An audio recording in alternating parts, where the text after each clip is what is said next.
과학하고 앉아있네. 네, 그러면 지난 시간에 이어서 저희 양자정보학에 대해 이진영 교수님과 함께 계속 알아보도록 할 텐데요.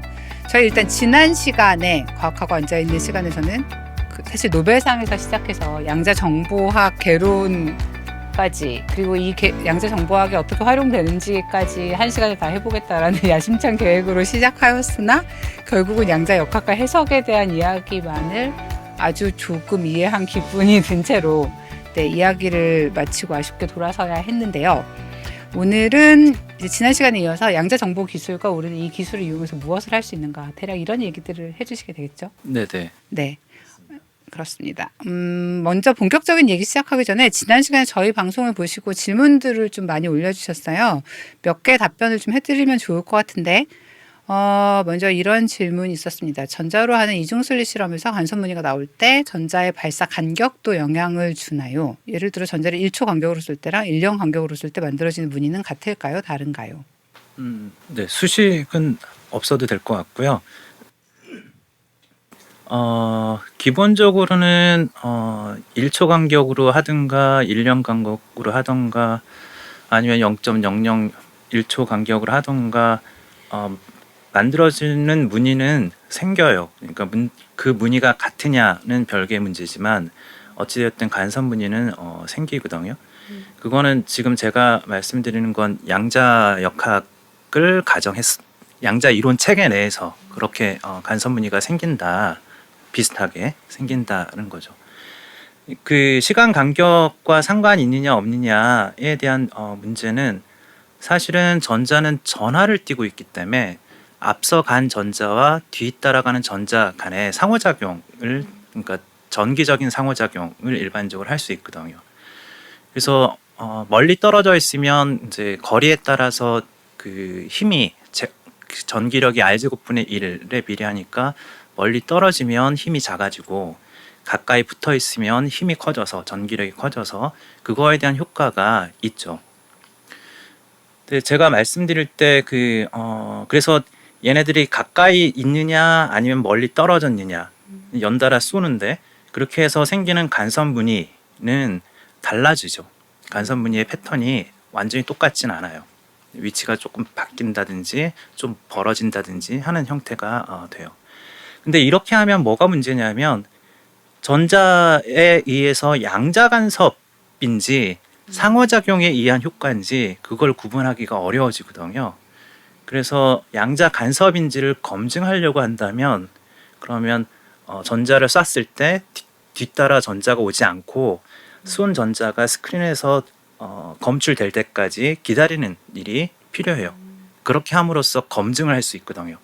전자 하나가 스스로 자기 간섭을 하는지, 그러니까 양자 간섭을 하는지, 아니면 상호작용에 의해서 간섭 패턴이 나타난 건지 그런 것들을 이제 구별하고 판단하기 위해서는 전자는 한 번에 하나씩 쏴야 된다 그런 뜻이었습니다. 네.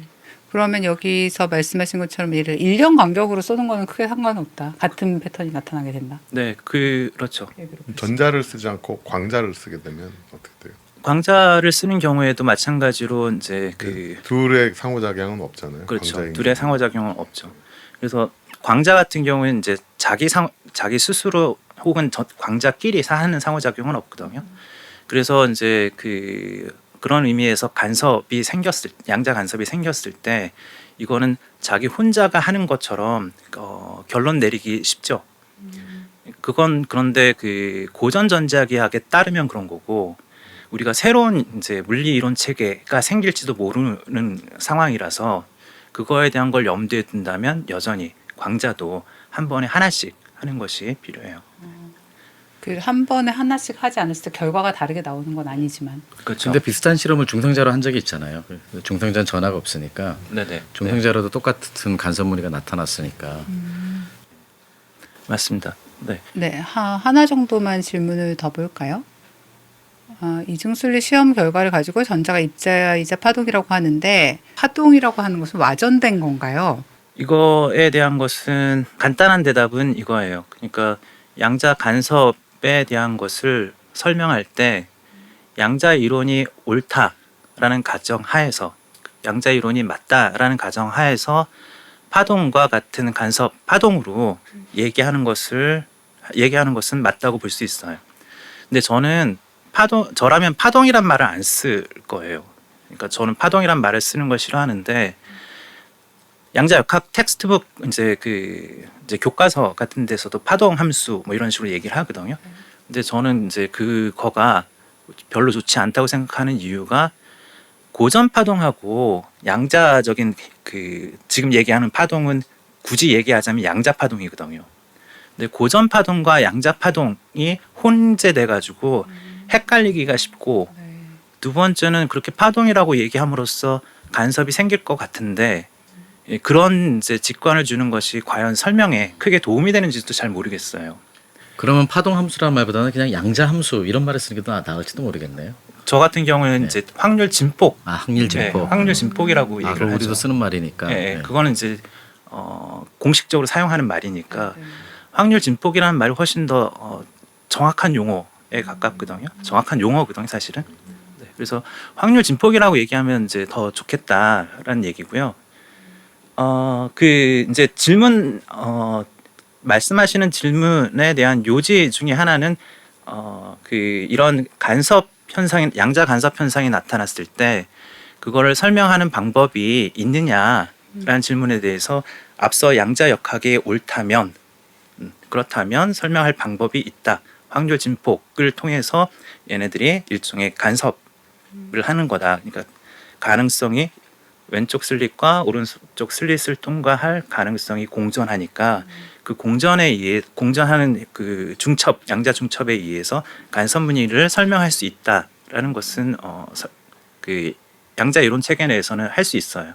그러면 저 질문을 제가 조금 다른 식으로 한번 질문을 해볼게요. 우리가 양자역학을 제일 처음에 배울 때 그러니까 전통적으로 우리가 양자역학을 배울 때 배우는 것 중에 하나가 그 파동과 입자의 그 상보성에 대해서 배우잖아요. 뭐 현대물리나 양자역학 시간에 그 질문하고도 그 상보성과도 상관 있는 질문인 것 같은데 그럼 이 오늘날 이 상보성을 어떤 식으로 이해를 해야지 될까요? 그 입자나 파동이라는 말을 제거하고 나면 굳이 상보성이라는 이야기는 하지 않아도 되는 말 아닌가요? 일단은 제가 이거를 이중성과 상보성을 좀 구분하고 싶거든요. 그러니까 사람들이 많이들 이중성, 그러니까 듀얼리티라고 부르는 그 이중성과 상보성을 같은 의미로 보는 경향이 좀 커요. 근데 둘은 의미가 굉장히 다르거든요. 이중성은 뭘 뜻하는 거냐면 어떤 우리 대상이 있을 때 그 대상이 입자적 성질과 파동적 성질을 같이 가지고 있다. 본질적으로 같이 가지고 있다. 이게 이중성이에요. 이거는 측정하고 상관없어요. 측정하는 행위와 전혀 무관하게 대상이 되는 양자들은 전부 다 입자성과 파동성을 내재하고 있다. 혹은 본질적으로 갖고 있다라는 뜻이고요. 상보성은 그게 아니라 측정이 중요해요. 여기서는. 어떤 측정을 하면 입자적 특성이 나오고 다른 측정을 하면 파동적 성질이 나온다라는 거예요. 이거는 측정에 의해서 사실은 입자성과 파동성이 결정이 되는 거죠. 그래서 둘은 각각 하나는 아인슈타인이 듀얼리티나 아인슈타인과 같은 드브로이 봄띠리의 그 맥락에서 숨은 변수 이론 포함해가지고 그런 맥락에서 한 얘기고 상보성은 보어가 코펜하겐 해석을 바탕을 두고 한 설명이에요. 그래서 그런 의미에서 두 개는 굉장히 달라요. 하나는 본질적으로 두 특성을 가지고 있다. 이중성. 양자는 본질적으로 갖고 있는 게 아니고 측정하는 행위에 의해서 입자적 성질이 드러나기도 하고 파동적 성질이 드러나기도 한다. 우리가 뭐 입자의 위치를 정확하게 알수록 불확정성. 예. 네, 그러니까 알수록 운동량에 대해서 덜 알게 된다. 이 말은 맞는 말이에요. 그러니까 이게 사실 상보성을 설명하는 문장으로 이해를 하고 있는데. 네, 그것도 되게 좋은 질문 중에 하나인데 양자 물리학자들이 그걸 연구를 했어요. 그러니까 불확정성 원리가 더 근본이냐, 상보성 원리가 더 근본이냐, 이 두 가지를 가지고 한동안 치고받고 싸웠거든요. 그러니까 치고받고 싸웠다는 게 논쟁을 벌였던 거죠. 정말 때렸다는 건 아니고. 논쟁을 벌였거든요. 그래서 사람들이 뭘 보였냐면 불확정성 원리를 가정해서 상보성 원리를 유도를 했어요. 이렇게 하면 불확정성 원리가 더 근본인 것 같잖아요. 네. 반대도 한 거예요. 상보성 원리를 가지고 불확정성 관계를 유도를 했어요. 둘은 동치에 사실은. 근데 불확정성 관계에 대한 것은 조금 제한적인 측면이 좀 있긴 하거든요. 위치하고 운동량 뭐 이런 식으로 얘기하는. 근데 상부성은 조금 더 포괄적인 개념으로 이제 좀 일반화된 형태로 사용을 해요. 근데 이제 좀 전에 말씀드렸던 상보성에서 입자성과 파동성 그거에 대한 얘기 그 말씀을 하셨는데 그거는 여기선 파동성에 대한 얘기가 나온 거 아니냐. 근데 사람들은 이거를 사실은 이런 식으로 용어를 이런 식으로 하는데 which way information이라고 해요. 어떤 경로로 갔는지에 대한 정보. 그 다음에 뒤에는 이제 fringe visibility라고 하거든요. fringe visibility는 이제 간선무늬 이렇게 얘기를 하는데 fringe visibility는 파동성에 대한 얘기고 which way information 어떤 경로 정보는 입자성에 대한 얘기긴 해요. 그래서 그런 의미에서 파동에 대한 얘기가 없는 것은 아닌데 그거는 고전적인 경우하고 연결시켜서 하는 얘기긴 하죠. 근데 상보성 원리는 굳이 그 경로 정보와 그 간선 무늬 그 두 개로만 상보성이 있는 게 아니고 다양한 형태의 상보성들이 다 있어요. 제가 좋아하는 책이 있어요. 양자역학 책 중에 좋아하는 책이 이제 두 권이 있는데 하나는 발렌타인 책이라고 그런 이제 대학원생들이 보는 책이 있고요. 또 하나는 이제 아셔 페레스라는 분이 쓴 책이 있어요. 저는 아셔 페레스라는 분이 쓴 이 책을 굉장히 좋아하거든요. 전형적인 코펜하겐 해석 학파가 그리고 이제 이분이 굉장히 유명하신 분이에요. 저희 양자 정보 분야에서는 이제 그야말로 대가 받들어 모시는 분인데 이분이 또 재밌어요. 그 누구 제자냐면 EPR 했을 때 아인슈타인, 포돌스키, 로젠 있잖아요. 로젠의 제자예요. 로젠은 원래 상대론을 하셨거든요. 근데 상대론을 하셨던 로젠의 제자인 페레스 교수는 양자 물리학을 하셨어요. 하여튼 근데 그분 책을 보면 양자역학에 대해서 잘못된 해석과 잘못된 기술이 쓰여진 텍스트북들에 대해서 지적해 놓은 것들이 있거든요. 그런 것. 그건 꼭 읽어야 될 책이겠네요. 네네. 저 같은 경우에는 네. 매년 학생들하고 같이 세미나를 하고 그러죠. 그러니까 저만 해도 양자역학을 배울 때 예전에 좋은 책들이 많지 않습니까? 그 저도 오래 전부터 양자역학을 본 지 무척 오래됐으니까 처음에는 뭐 쉬프 책이나 메시아나 이런 책을 하다가 이제 사쿠라이가 나왔을 때 이제 사쿠라이 책 가지고 사쿠라이 책 좋죠. 사쿠라이 책만 해도 괜찮은 이제 그런 좀 오류에서부터 많이 자유로운 책이니까 맞습니다. 네. 그렇게 공부를 해왔는데 요즘 나오는 그 발렌타인 교재도 제가 알고 있는데 거기는 보면은 다른 교과서에서 잘 다루지 않는 그런 문제도 다루고 그 다음에 EPR 그 문제와 그 벨의 부등식 이런 것들을 조금 더 엄밀하게 다루는 책들인데 그러니까 이 물리학자들도 양자역학 공부를 좀 더 해야 될 것 같아요. 예전에 배운 거 좀 업데이트도 좀 하고 그럴 필요가 있어 보입니다. 특히 그 양자 물리학자들이 벨의 티오렘 그거 하면서 뭐라 그러지 한층 이해가 격상됐다고 해야 되나 이해가 굉장히 높아졌고요. 그리고 이제 양자 정보를 하면서 이해가 훨씬 더 높아졌어요. 오늘 이제 양자 정보에 대한 얘기를 하긴 할 텐데 왜 양자 정보에 대한 것은 기본적으로 양자 물리학자들이 그 뭐지 제안한 새로운 방법론이라고 할까 그런 거이긴 해요. 네, 제가 그 지난주 방송을 모니터를 하면서 내가 너무 깊이 들어가지 않도록 약간 좀 관리를 해야 되겠다 생각을 했는데 실패하고 있습니다, 지금. 네, 일단은 그 가볍게 앞에 질문 몇 개를 소개하려고 했던 의도와 달리 뭔가 약간 갑작스럽게 궁금해져서 이렇게 됐습니다. 오늘 방송에서 소개되지 않은 질문들은 교수님이 직접 해주신 답변 저희 게시판과 유튜브에 다 올려놨고요. 질문하신 분들은 직접 가서 확인해 보시면 될 것 같습니다. 그러면 오늘 이제 양자정보학 이야기 본격적으로 시작을 해보면 될 것 같은데요. 어디서 얘기를 시작을 하면 될까요? 이런 식으로 시작하면 좋을 것 같아요.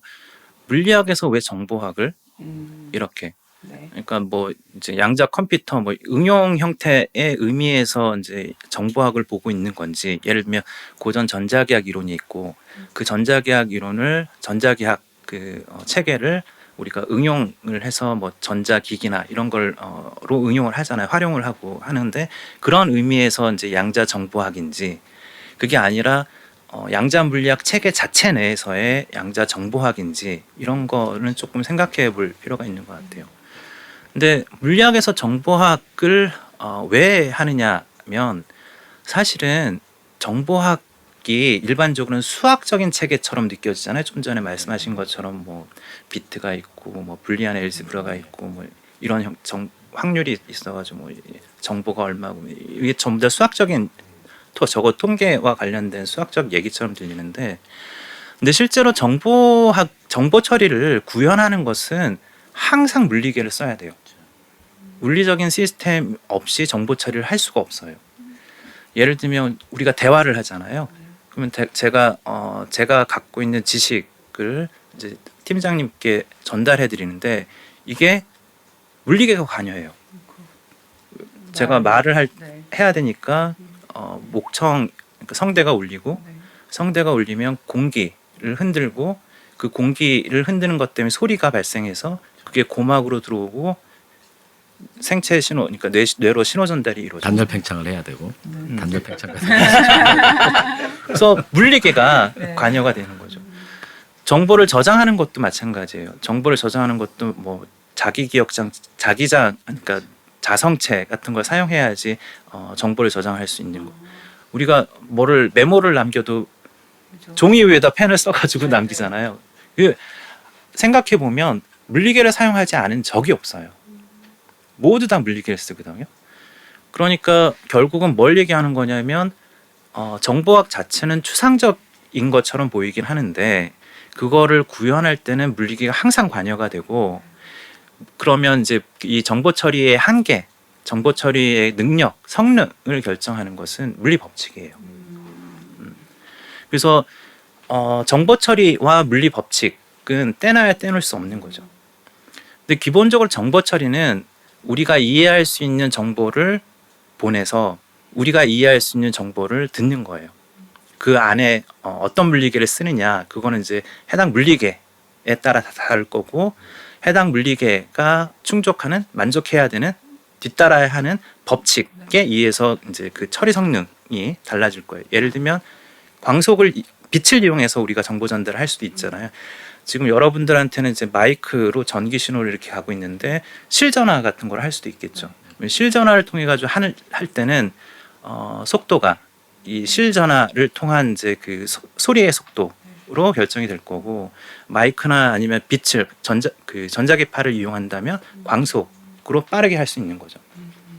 그래서 어떤 물리계에 적용되느냐에 따라서 그 물리계가 따라야 하는 법칙이 정보 처리의 성능을 결정한다.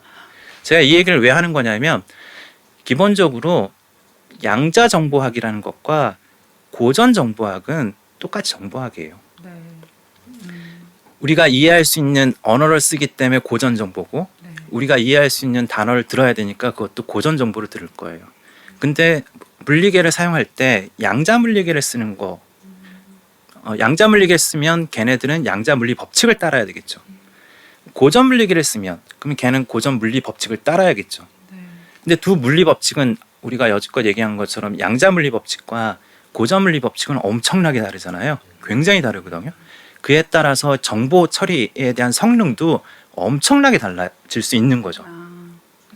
이거 되게 좋네요. 저희가 사실 그 양자 해석 뭐 이런 얘기들을 꽤 들었지만 이걸로 컴퓨터를 어떻게 만든다는 건지 이게 무슨 양자 컴퓨터랑 무슨 상관인지를 사실 잘 연결을 좀 못하는 면이 있었는데 지금 이 설명은 되게 좋네요. 이해가 잘 안 되시면 2번 들으시기 바랍니다. 네. 네, 신선한 부분이 있는 게 제가 예전에 그 학생 때 양자 정보 책을 조금 이렇게 막 읽다가 저런 아주 친절한 인트로덕션이 없어서 그만뒀어요. 근데 만약에 저 교수님 설명부터 듣고 책을 계속 봤으면 이 동기부여가 확실히 되니까 끈기 있게 볼 수 있을 것 같다는 생각이 들어요. 한 달 내내 해야 될 것 같아요. 네. 저 왠지 오늘 그러니까 준비를 하면서 얼마나 알아들을 수 있을까 좀 걱정을 했는데 왠지 자신감이 생깁니다. 부질없겠지만요, 결국은. 네.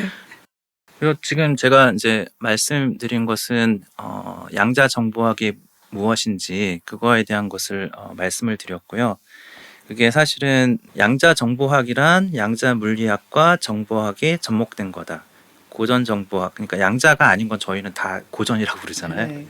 전자기, 그러니까 전기자기 포함해서 다. 고전 정보학은 이제 고전 물리학과 정보학이 이제 합쳐진 그런 거고요. 정보학이라는 측면에서는 둘 다 똑같아요.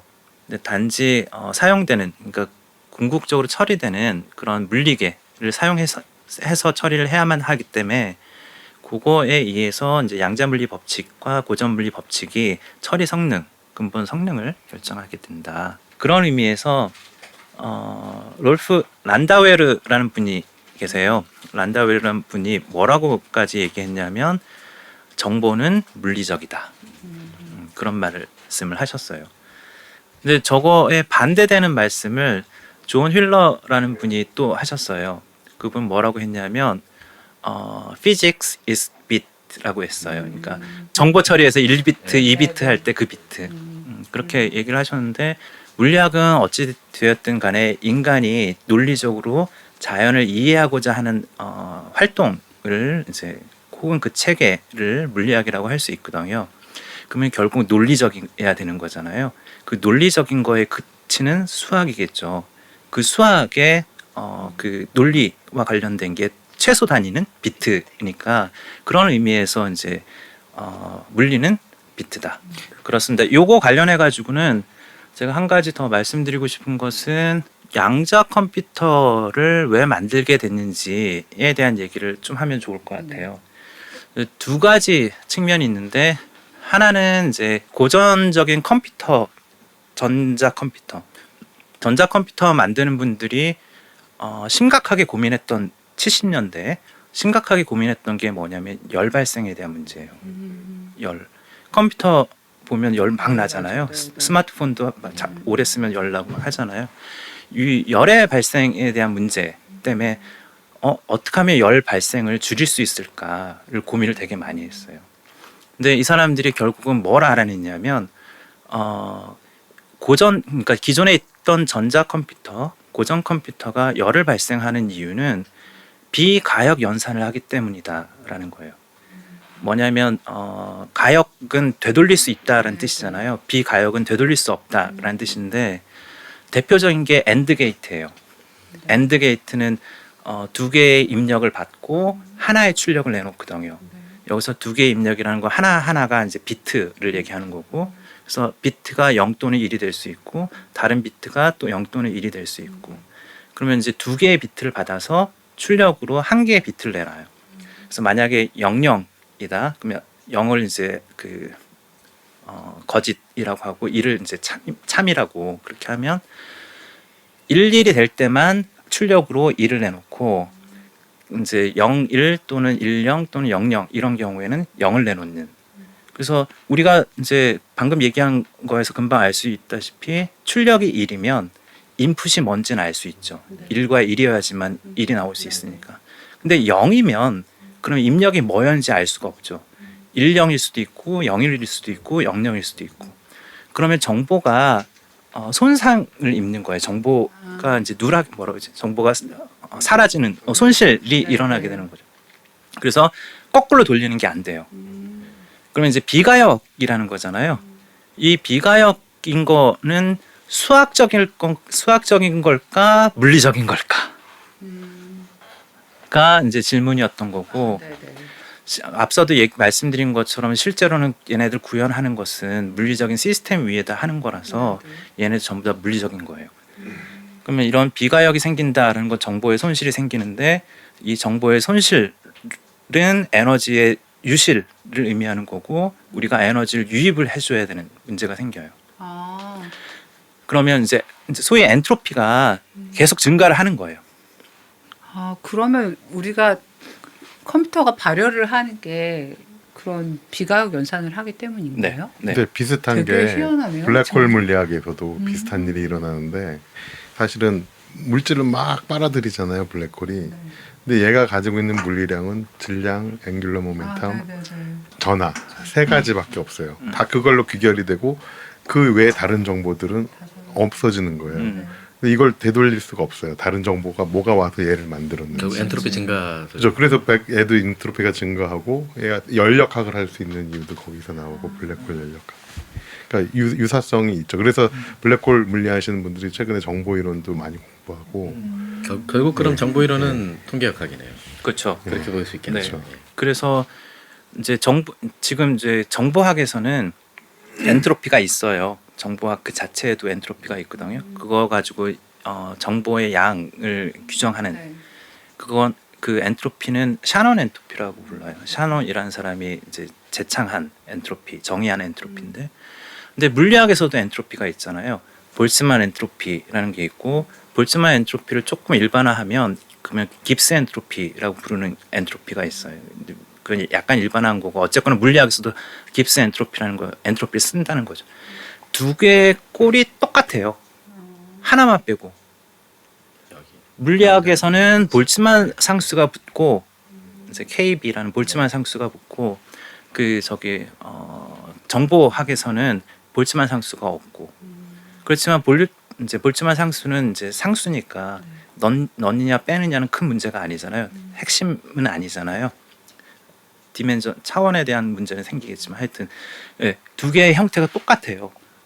그래서 이게 둘이 같은 본질을 나타내느냐 아니냐 가지고 70년대에 굉장히 많은 물리학자를 포함해서 이 란다웨르라는 분이 두 개는 사실 같다라는 걸 보인 거예요.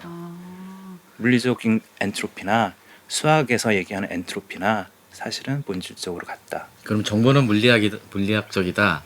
이 말에 그 말이 담겨 있는 네, 거예요. 네, 결국은. 네, 그렇죠? 네. 그 말을 이제 표현하는 거예요, 사실은. 되게 사실 이 부근의 책들 중에서 유명한 것들 되게 많고 우리 열심히 읽었지만 우리라고 하지 말자 제가 읽었지만 약간 좀 그러니까 이거랑 이거에 무슨 연관이 있는 거지 좀 이렇게 불투명했던 게 조금 이해가 되는 면이 있네요. 훌륭합니다. 네, 좋네요. 여러분들도 되게 지금 즐거운 시간 보내고 계실 거라고 믿겠습니다. 네. 그래서 컴퓨터 사이언스 하시는 분들이 열이 발생하는 이유는 비가역 연산하기 때문이구나 라는 걸 이해하게 됐어요. 그래서 그 사람들이 뭘 하려고 했냐면 그러면 가역 연산으로만 컴퓨터를 만들어 보자 라는 시도를 한 거죠. 그래서 아까 엔드 게이트 말씀드렸잖아요. 엔드 게이트가 원래는 두 개의 비트가 입력이고 하나가 출력으로 됐는데 그러지 말고 입력과 출력이 동일하게 비트의 수가 동일하게 그리고 정보 손실이 없게 그런 한 엔드 게이트를 만들 수 있을까 이런 것들을 쭉 연구를 했어요. 예를 들어서 어떤 함수들은 그런 손실이 없는 함수들을 그냥 생각해낼 수는 있잖아요. 그러니까 함수들은 일반적으로 모두 다 그 비가역은 아니잖아요. 입력값에 대해서 출력값을 보면 출력을 안다고 입력을 알 수 있는 그런 건 아니잖아요. 예를 들면 사인 함수 이렇게 있으면 함수 값을 안다고 입력이 각도가 뭐였는지에 대한 거 너무나 많은 각이 다 가능한 거니까 그런 의미에서 가역이 아니거든요. 그렇구나. 그래서 일반적인 컴퓨터라는 건 이제 그런 함수들을 계산할 수 있어야 되는 거고 그런 계산을 그 가역 연산만 가지고 하는 그런 것들은 당시에 분명한 것은 아니었어요. 그러네요. 단지 이제 그분들이 취했던 입장은 이런 거예요. 엔드 게이트, 이제 소위 유니버설 게이트라고 부르는 건데 그런 것들이 뭐로 유니버설 게이트를 할 수 있느냐? 그거는 여러 가지 가능하긴 한데 딱 하나의 게이트면 돼요. 난드 게이트라는 게 있어요. 엔드에다가 낫을 붙인 거예요. 엔드 연산을 하고 그 출력에다가 낫 연산을 하는 거예요. 그걸 난드 게이트라고 하거든요. 그 난드 게이트가 있으면 모든 종류의 이제 그 컴퓨테이션을 다 할 수 있다. 그런 의미에서 범용 게이트라고 불러요. 그걸 유니버설 게이트 혹은 범용 게이트라고 부르거든요.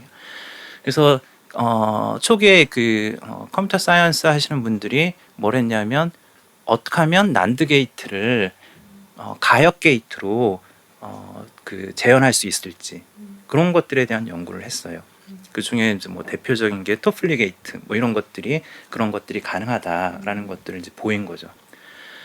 근데 그 이제 다른 쪽에서 이건 물리학 쪽에서 네. 양자 물리학 쪽에서 또 다른 종류의 그 접근이 생겨요. 그러니까 그거 옆에 잠깐 놔두고 물리학 쪽에 대한 얘기, 양자 물리학 쪽 얘기를 조금만 하면 양자 물리학을 하는 사람들이 양자 물리학을 이해하기가 어려운 거예요.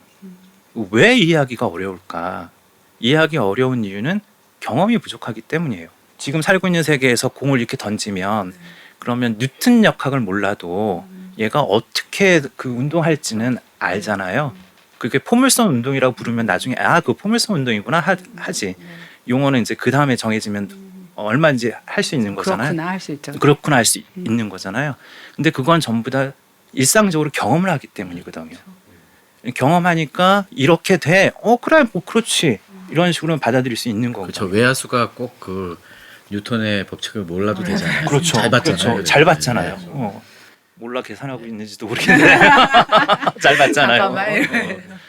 그래서 만약에 그 우리가 충분한 경험이 있다면 그러면 이해하는데 크게 도움이 될 거다라는 거예요. 이제 그 우리가 이해라는 것은 사실은 자기가 혼자 생각하거나 예측하거나 할 수 있는 시뮬레이션이 가능할 때 이해라는 말을 흔히 쓰긴 하고 또 다른 사람들한테 설명을 할 수 있을 때 그럴 때 이제 다른 사람이 그 얘기를 듣고 이해가 되거나 이제 설득이 되거나 하잖아요. 이런 것들은 전부 다 제일 먼저 경험이 있어야 되고 용어가 있어야 되고 언어가 있어야 되고 이 세 이제 제가 용어하고 언어는 같은 거로 보고 그냥 언어라고만 할게요. 그러니까 경험과 언어가 있으면 그러면 우리가 이해하는 데 크게 도움이 돼요. 이게 충분하지는 않을 수도 있겠지만 근데 양자 물리학은 경험이 너무 부족한 거예요. 우리는 미시세계에 있는 것들을 그렇죠. 겪을 일이 없잖아요. 겪을 일이 없으니까 경험이 너무 부족해요. 그래서 사람들이 뭘 생각했냐면 그러지 말고 장난감을 만들자. 장난감을 만들어서 양자 물리학 그 법칙대로 행동하는 그런 장난감을 하나 만들어내자. 거기서 우리가 경험을 쌓자. 이게 양자 컴퓨터예요. 그래서 그 장난감으로 제안한 게 양자 컴퓨터였던 거예요. 그런 식이었군요. 네, 그래서 거기서 이제 그래서 예를 들면 이제 데이빗 도이치라고 멀티버스 혹은 매니 마인드 티오리의 재창자 이제 원래 재창자는 에베라 3세라는 분이고요. 그 전에 이미 이제 멀티버스에 대한 얘기를 처음 이제 뭐 시조 역할을 했던 분은 슈레딩거예요. 슈레딩거가 먼저 멀티버스 얘기를 했고 익스플리트하게 이론 체계를 만든 건 아니지만 가능성에 대한 얘기를 했고 에바레 3세가 그걸 정립한 거고 그리고 이제 그 뒤에 도이치나 뭐 여러 물리학자들이 이제 그 멀티버스를 추정하는 그런 분들이 계시거든요. 이제 이 도이치라는 분도 그 중에 한 분이었고 이분이 범용 양자 컴퓨터가 가능하다는 걸 처음 보인 사람이에요.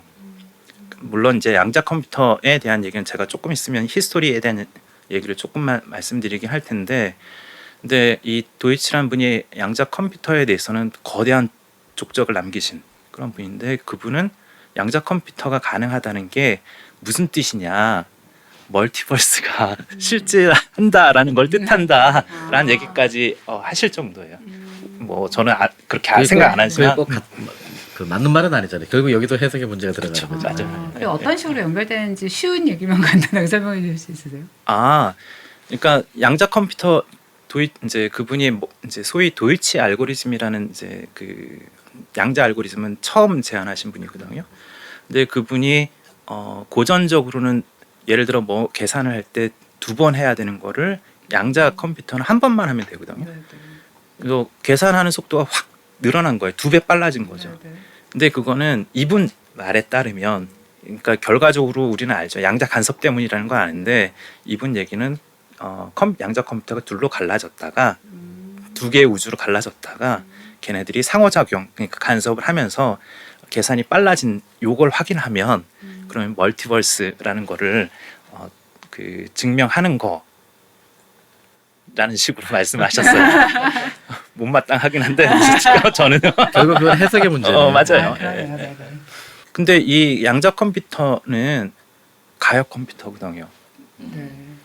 그래서 컴퓨터 사이언스 하는 사람들이 열심히 가역 컴퓨터를 만들려고 이런저런 연산들, 가역 연산들을 이제 개발하고 있었고, 양자 컴퓨터, 이제 양자 물리학 하는 사람들은 장난감으로 그냥 양자 컴퓨터를 던진 거였던 것뿐인데, 근데 그게 가역 컴퓨터인 거예요. 가역 연산을 하는 컴퓨터. 양자 컴퓨터는 왜 항상 가역 연산을 하게 되죠? 어려운 질문이에요. 그러니까 이걸 대답하는 게 굉장히 어렵긴 하거든요. 그러니까 양자 물리학은 선형 이론으로 구성되긴 했어요. 선형 이론으로 돼 있는데 사실은 우리가 비선형 이론이 주변에 널려 있다는 걸 알거든요. 주변에 뭐 그 버터플라이 이펙트 뭐 이런 거 있잖아요. 나비 효과. 이 나비 효과 같은 것도 비선형 현상 중에 비선형 현상의 대표적인 격이거든요. 그래서 우리가 일상적으로는 비선형 현상이라는 게 있어요. 선형 현상이라는 것은 내가 초기 위치를 초기 값을 살짝 바꾸면 그럼 나중에도 그만큼만 달라진다. 이게 선형 이론이에요. 네. 근데 비선형 이론은 그게 아니라 살짝 바꾸면 그럼 나중에 엄청나게 몰라지게 된다. 이 비선형 형태의 이론이거든. 반대로 거꾸로 될 수도 있긴 한데 뭐 여하튼 선형 이론은 그 차이가 달라지지 않는다. 여기서는 그 차이가 늘 수도 있고 확 줄 수도 있고 이런 비선형 이론이고.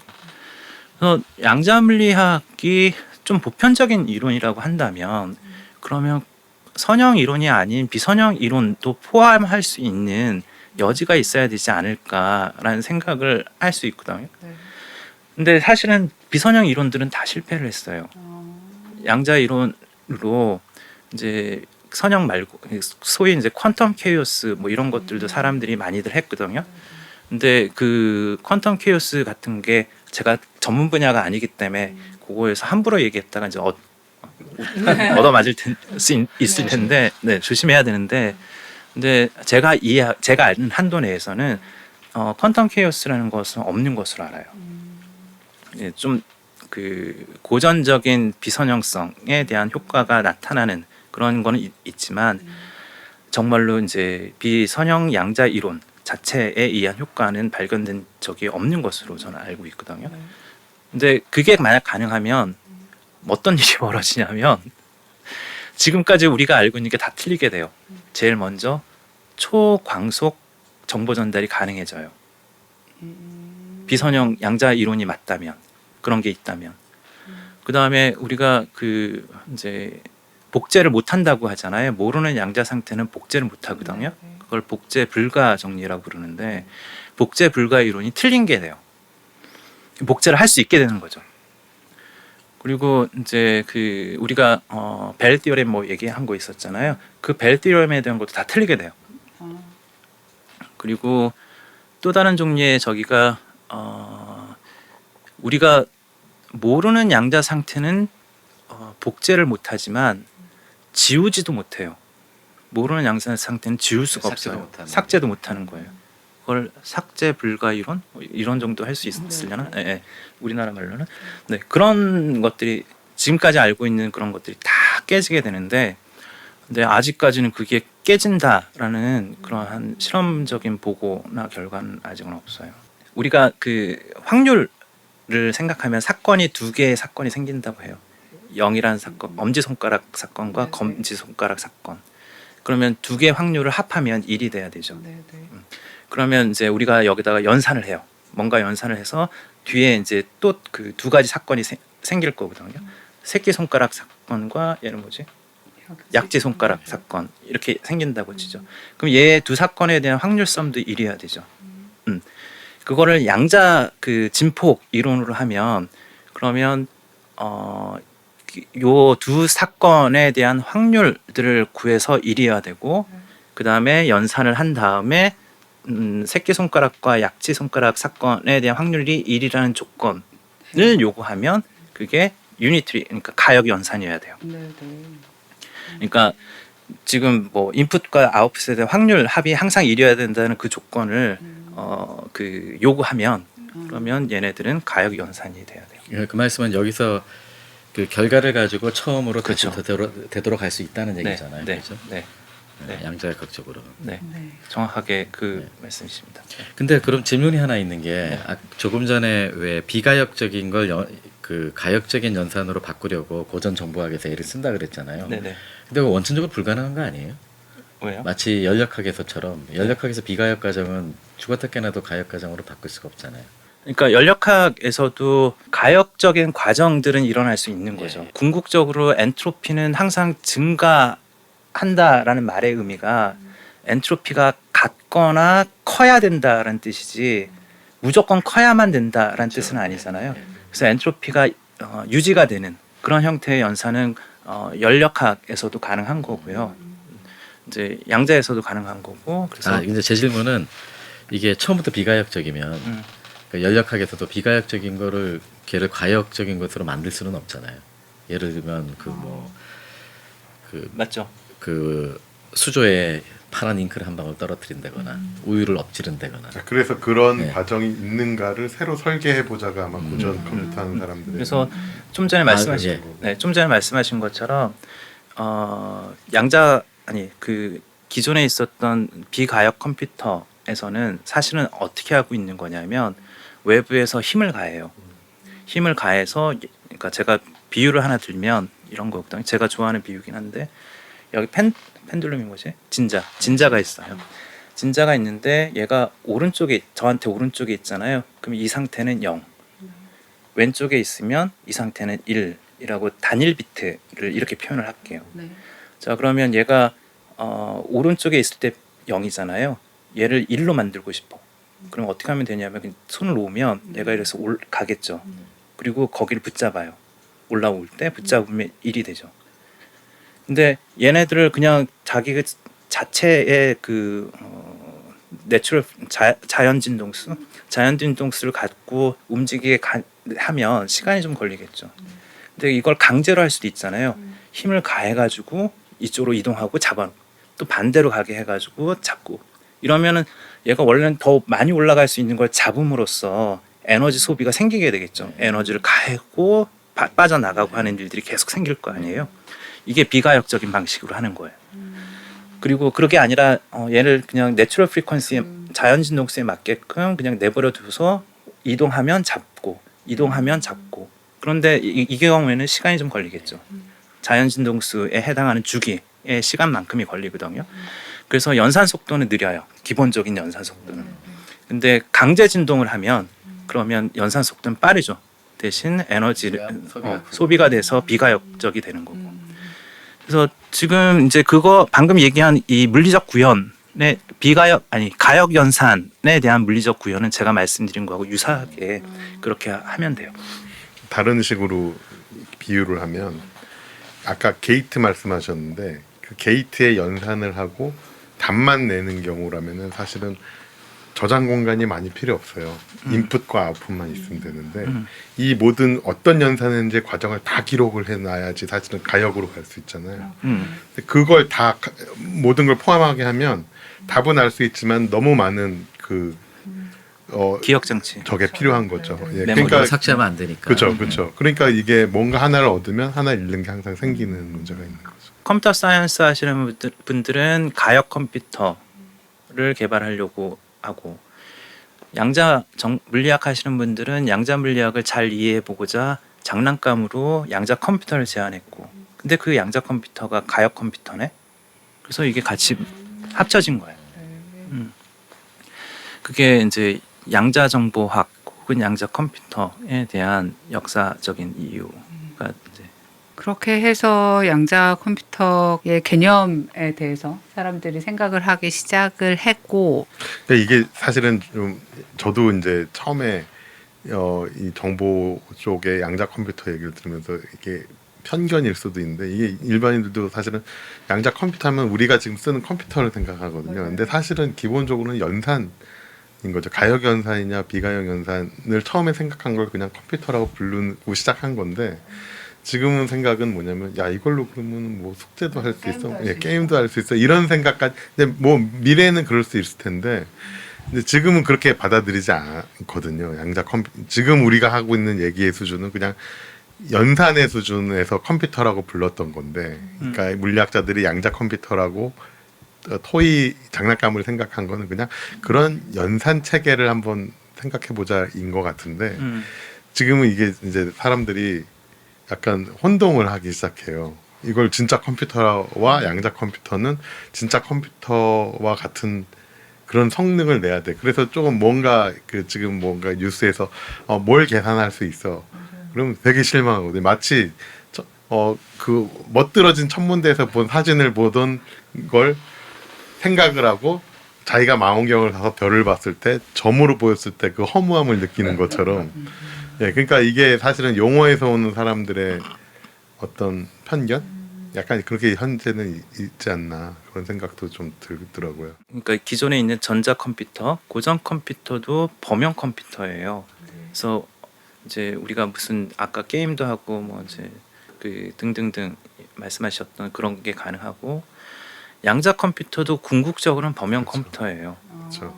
그래서 범용 양자 컴퓨터도 이제 일종의 범용 컴퓨터이기 때문에 나중에 게임도 하고 뭐도 하고 하는 일을 할 수 있어요.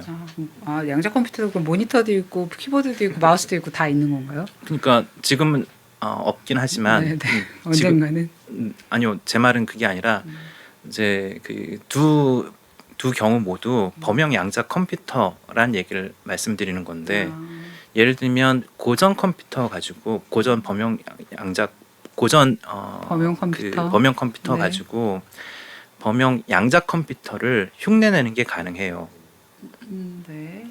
왜냐하면 얘도 범용 컴퓨터거든요. 온갖 연산들을 그렇죠. 모든 연산들을 네, 네.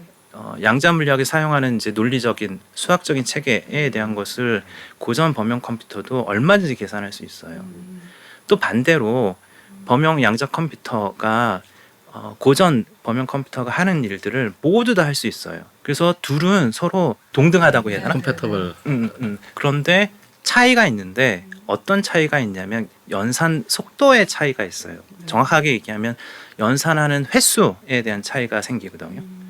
그래서 이제 고전 컴퓨터 가지고 양자 컴퓨터를 흉내내려고 하면 연산 속도가 엄청나게 많아요.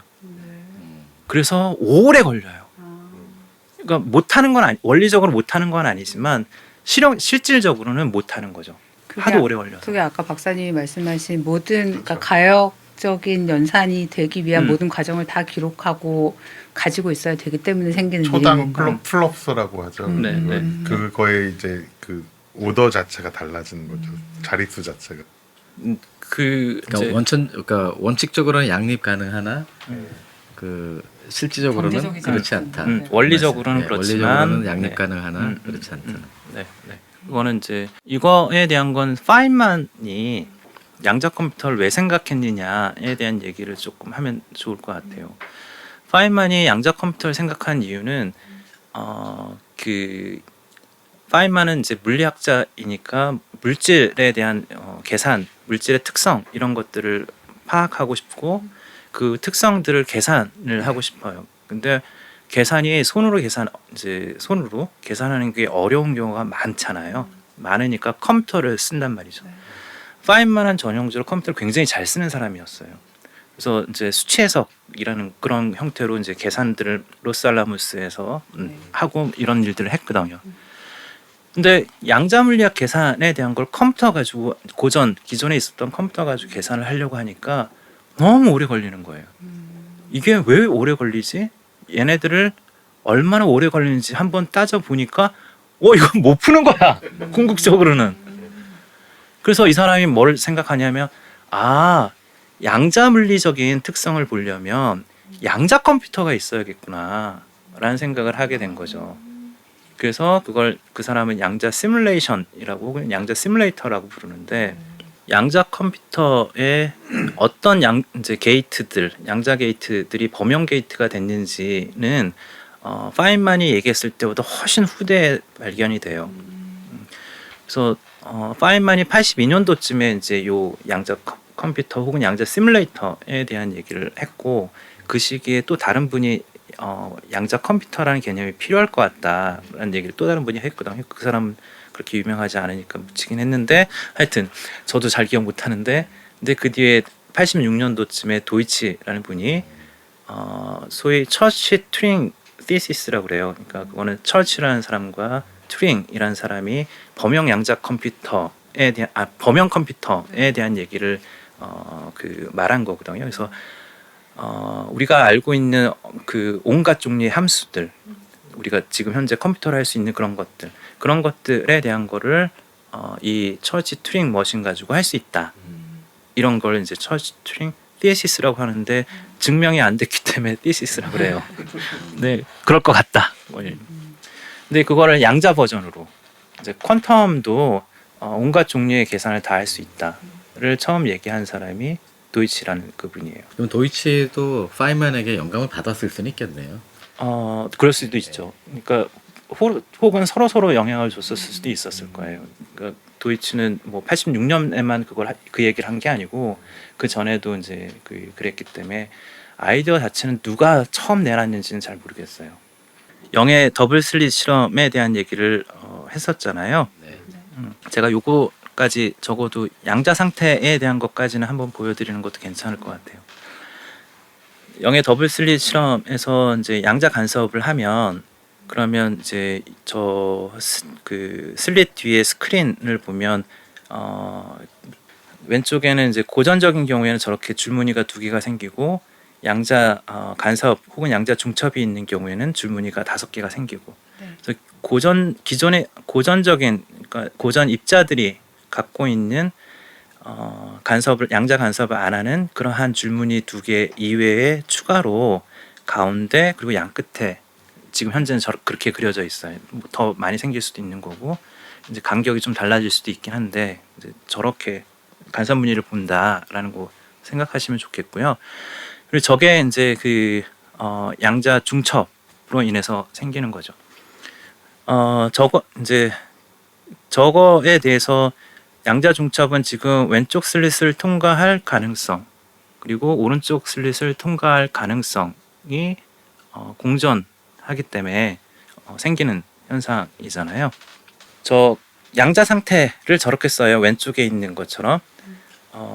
이건 디락 노테이션을 쓴 건데 디락이 제안한 표기를 따른 건데 저걸 맨 왼쪽에 있는 걸 캣사이라고 불러요. 네, 캣. 그리고 psi L과 캣 L 이렇게 된 건가? 예. 아니 그게 아니라 다른 분들이 따라올 수 있는 건지 모르겠는데 아니, 그거를 일단 뭐 읽는 용어인데 네. 이게 각괄호를 우리가 브라켓이라고 하잖아요. 그걸 반을 쪼개서 이쪽을 브라백타, 브라벡타, 이쪽을 캣벡타라고 캣벡타. 하는 거예요. 네네네. 물리학자. 알겠습니다. 네네. 그래서 지금 이제 캣사이를 네. 괜히 시작했다. 지금 후회되고 막 후회되고 있어요 지금. 아닙니다. 누가 수시 읽어주는 게 그렇게 좋더라고요. 네. 저게 psi L이라고 쓴 건 복소수예요. 숫자예요. 네. 그 옆에 플러스 psi R이라고 쓴 것도 숫자예요. 복소수. 근데 psi L 곱하기 cat L이라고 써 있잖아요. 저 cat L은 이제 소위 측정 기저라고 불러요. 무슨 뜻인지 저게 사건을 대변하는 거예요. 관측을 했을 때 측정을 할 때 어떤 사건이 발생하는지를 대변하는 게 저 cat L이에요. cat L이라는 사건이 발생한다 그런 뜻인 거고 저 맨 오른쪽에 있는 cat R은 측정했을 때 R이라는 사건이 발생한다. 그러니까 여기서는 L이 left고 R이 right니까 네. 왼쪽을 지나는 사건, 사건과 오른쪽을 지나는 사건을 대변하는 말이고 이해할 수 있잖아요. 네. 이해했습니다. 근데 저 psi L이라고 복소수라고 불렀잖아요. 제가 네. psi L이 확률 진폭이에요. 저거를 절대값 제곱을 하면 확률이 되는 거죠. 그래서 psi L이라는 것의 절대값 제곱은 L이라는 사건이 cat L이라는 그 사건이 발생할 확률을 쓴 거예요. 그 다음에 저 오른쪽에 있는 psi R은 psi R의 절대값 제곱도 확률이 되잖아요. 네. 그거는 cat R이라는 사건, 그러니까 오른쪽에서 발견될 그 사건의 확률이 psi R 제곱이다 라고 말을 하는 거예요. 그래서 양자 상태는 단순히 저거예요. 네, 그래서 양자 상태는 그냥 저런 것들의 나열인 거고요. 그래서 수학적인 거 자체는 단순히 제가 저렇게 쓰긴 했는데 저거는 단순히 그냥 행렬이에요. 행렬로 그냥 다 써도 돼요. 표기만 저렇게 매니악하게 네. 뭔가 있어 보이게 저렇게 쓴 것뿐이지 사실은 그 수학적으로는 행렬 이제 저건 벡터 컬럼 벡터 뭐 행렬 벡터 네. 행벡터에 해당하는 행벡터 혹은 행렬에 해당하는 그런 거에 불과하거든요. 그래서 굉장히 어렵다. 수학적인 건 굉장히 어렵진 않아요. 저걸 이해한다는 건 전혀 별개의 문제고 수학적으로 굉장히 단순한데 이해는 되게 어려워요. 하여튼 이제 저렇게 합할 수 있는 게 또 선정적이라고 얘기도 할 수 있는 거니까. 그래서 방금 얘기한 것은 제가 이제 예를 들어서 슬릿을 하나 더 만든다고 쳐봐요. 가운데다가 그걸 센터라고 해서 캣 C라고 치면 그러면 이제 그 사건이 총 3개가 생기겠죠. 캣 L, 캣 C, 캣 R. 그리고 그 앞에 있는 이제 그 psi들은 해당하는 사건이 될 확률 진폭 절대값 제곱하면 해당하는 확률. 또 마음대로 쓸 수 있으시겠죠. 네. 잘한다 설명. 너무 굉장하신데요. 저를 끌고 지금 약간 멱살을 잡아서 여기까지 끌고 오시는 건 정말 대단하신 것 시험이 같습니다. 있습니다. 시험. 그래서 아까 이제 사건들이 여러 개가 있고 그 사건들 지금 왼쪽 오른쪽 두 가지 왼쪽 슬릿을 지나느냐 오른쪽 슬릿을 지나느냐에 대한 사건이 있을 거잖아요. 네. 측정을 한다면 이제 그거에 대한 양자 중첩 그러니까 그 가능성들이 공존하는 그런 게 가능하고 또 추가로 있으면 추가로 있는 것들이 전부 다 공존하는 거겠죠. 그 가능성들이. 그래서 양자 중첩이란 가능한 모든 경우 혹은 모든 가능성이 공존한다라는 뜻이에요. 그래서 왼쪽으로 가는 가능성, 오른쪽으로 가는 가능성 등등등. 그래서 다양한 일처리를 한꺼번에 동시에 한다라는 걸 뜻하기도 해요. 저거를 이제 그 구체적인 복잡한 그런 예를 들어 핸드폰을 조작하고 있는 그런 것들을 생각할 수도 있잖아요. 그런 가능성이 있을 거고 예를 들어 저 같은 경우에는 제가 집에서 사실은 빨래도 해요. 그리고 설거지도 해요. 그리고 집 청소도 하거든요. 그리고 이제 좀 힘드니까 텔레비전 소파에 앉아서 누워서 이제 텔레비전도 보고 그러거든요. 근데 이제 그러면 이걸 한꺼번에 다 하는 거인데 집사람이 들어와서 저를 보잖아요. 그러면 소파에 누워서 텔레비전 보는 것만 보는 거죠. 그렇죠. 그래서 양자 측정을 하는 거예요. 집사람이 양자 측정을 하면 그러면 이제 그 가능성들 중에 하나로 귀착이 되는 거니까 사실은 다 할 수 있는 잠재력이 있다 하더라도 결과적으로는 하나의 가능성으로 귀착돼 버려요. 이게 참 좋은 것 같아요. 왜냐하면 양자역학적으로 그 집사람이 관측하고 있지 않을 때는 그렇죠. 한 손으로는 설거지를 하고 한 손으로는 휴대전화를 하고 발로는 청소를 하고 눈으로 텔레비전을 보고 있다가 딱 오는 순간에 텔레비전을 보게 되는 삶이란 양자역학적이에요. 네. 가끔은 다른 걸 하는 쪽으로 관측이 좀 되어도 좋으련만. 그런 일이 잘 안 일어나는 게 참 문제예요. 네, 그래서 확인이 필요하고요. 그러니까 왜 확인이 필요하냐면 확률 현상이잖아요. 이럴 가능성, 저럴 가능성 공존한다고는 했지만 이제 그럴 확률, 저럴 확률들이 있는 거니까. 그래서 도대체 뭘 했어? 라는 걸 확인하는 게 집사람이 도대체 뭘 한 거야? 한 일이 뭐야? 뭐 이렇게 물어볼 것처럼 그렇게 확인이 필요하고 그게 관측 혹은 측정. 자, 이제 제가 말씀드리려고 하는 것은 그래서 관측을 하면 앞서 얘기한 것처럼 다양한 가능성이 있지만 그 다양한 가능성 중에 집사람이 와가지고 확인하면 하나의 가능성으로만 귀착되잖아요. 그럼에도 불구하고 그래서 원래는 이제 다양한 가능성이 다 쓰였는지가 명확하지 않죠. 다양한 가능성이 공존한다고 해놓고 확인은 필요하니 확인해보면 한 가지 가능성으로 귀착돼 버리면 그러면 아무것도 아닌 거 아니냐 이런 질문이 가능할 수 있거든요. 근데 그게 아니다라는 말씀을 드리려는 거예요. 고전적인 현상에서는 가능하지 않은 그러니까 왼쪽에 있는 왼쪽에 있는 이제 두 개의 줄무늬만 있는 그런 경우에선 가능하지 않은 새로운 가능성 혹은 새로운 규칙이 양자에선 생겨요. 무슨 뜻이냐면 저게 오른쪽에서 그 빨간색으로 동그라미 친 거 그것들은 양자 간섭으로 생긴 거거든요. 근데 우리가 측정하면 그러면 저 빨간색 줄무늬 중에 한 점에서 찍혀요. 한 번에 하나씩 하면 네. 한 번에 하나씩 한다고 할게요. 그러면 어떨 때는 그 빨간색으로 동그라미 치지 않은 곳에 발견될 수도 있어요. 이건 고전하고 양자 구분하지 못하는 거예요. 네, 네. 그런데 가운데서 발견이 되면 이건 고전적으로 절대 올 수 없는 거죠. 네. 그런데도 왔어요. 이거는 고전적으로 가능하지 않은 비고전 양자 규칙이거든요. 이걸 쓰는 거예요. 이거를 양자 컴퓨팅이나 양자 정보학에 사용을 하는 거예요. 양자 컴퓨터, 그러니까 컴퓨터에 대한 것은 컴퓨테이션을 하는 건데 이거는 이제 그 컴퓨터 사이언스 관점에서는 불리한 엘지브라로 뭐 엔드 연산을 하고 오화 연산을 하고 뭐 이런 논리 연산을 한다라는 뜻이거든요. 그래서 이제 그런 것들을 그냥 제가 논리 연산 이런 것들 다 규칙이라고 그냥 부를게요.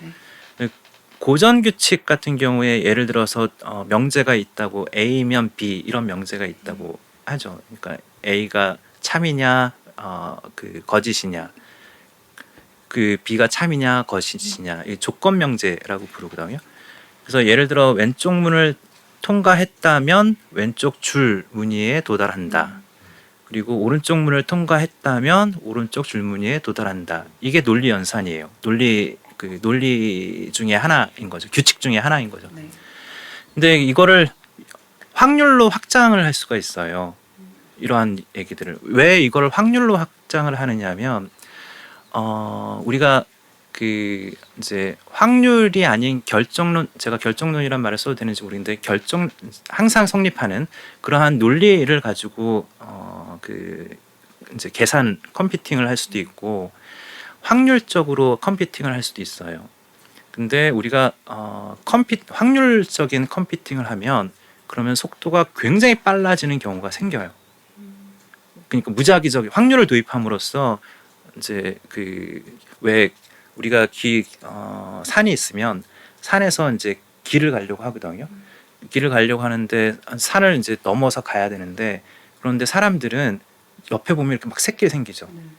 그 샛길들이 다 어떻게 생기는 거냐면 사람들이 무작위적으로 막 왔다 갔다 하다 보면 그 길도 있네 하고 알게 되는 거예요. 그래서 만약에 그 결정론적인 형태로만 하면 항상 이 길로만 가야 돼. 그러면 항상 돌아가는 거야. 맨날 돌아가. 그런데 무작위적으로 막 해놓으면 그러면 얘가 어쩌다 보면 짧은 길, 지름길을 찾게 되는 거죠. 그런 식으로 하는 거라 이제 확률을 도입하는 무작위성을 도입하면 그러면 굉장히 속도가 빨라지는 경우가 생겨요. 근데 양자는 확률이잖아요. 확률로 이제 뭔가 연산을 하는 거라서 고전도 똑같이 확률이 허용돼야지 그 공평한 비교라고 할 수 있을 거예요.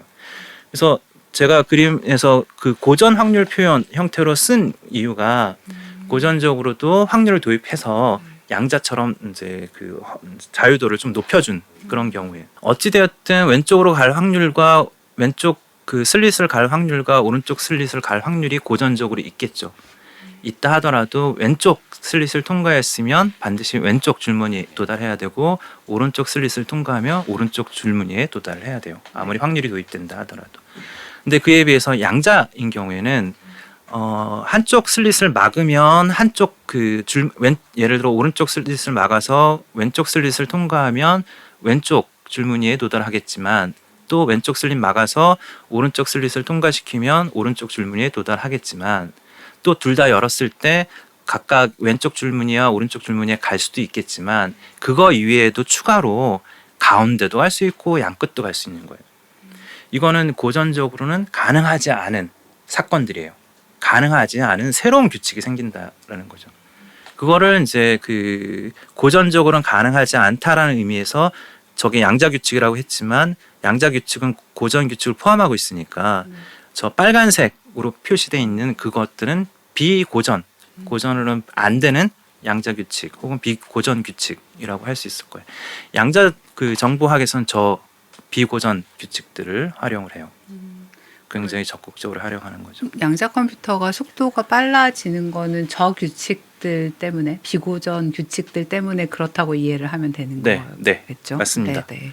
그래서 이거는 이제 그 비유 안 좋은 비유예요. 아, 안 네네. 좋아요. 안 좋은데 그렇지만 이제 그 저 가운 이제 그 얘네들이 삥 돌아간다고 가정을 하고 이게 거의 가까 그 왼쪽 슬릿 오른쪽 슬릿 이렇게 지나가는 거나 뭐 가운데를 만약에 구멍 뚫어놓고 가는 거나 큰 차이가 없어 보이긴 하는데 얘네들이 어떤 이유에선가 삥 돌아가게 해놓을 수도 있잖아요.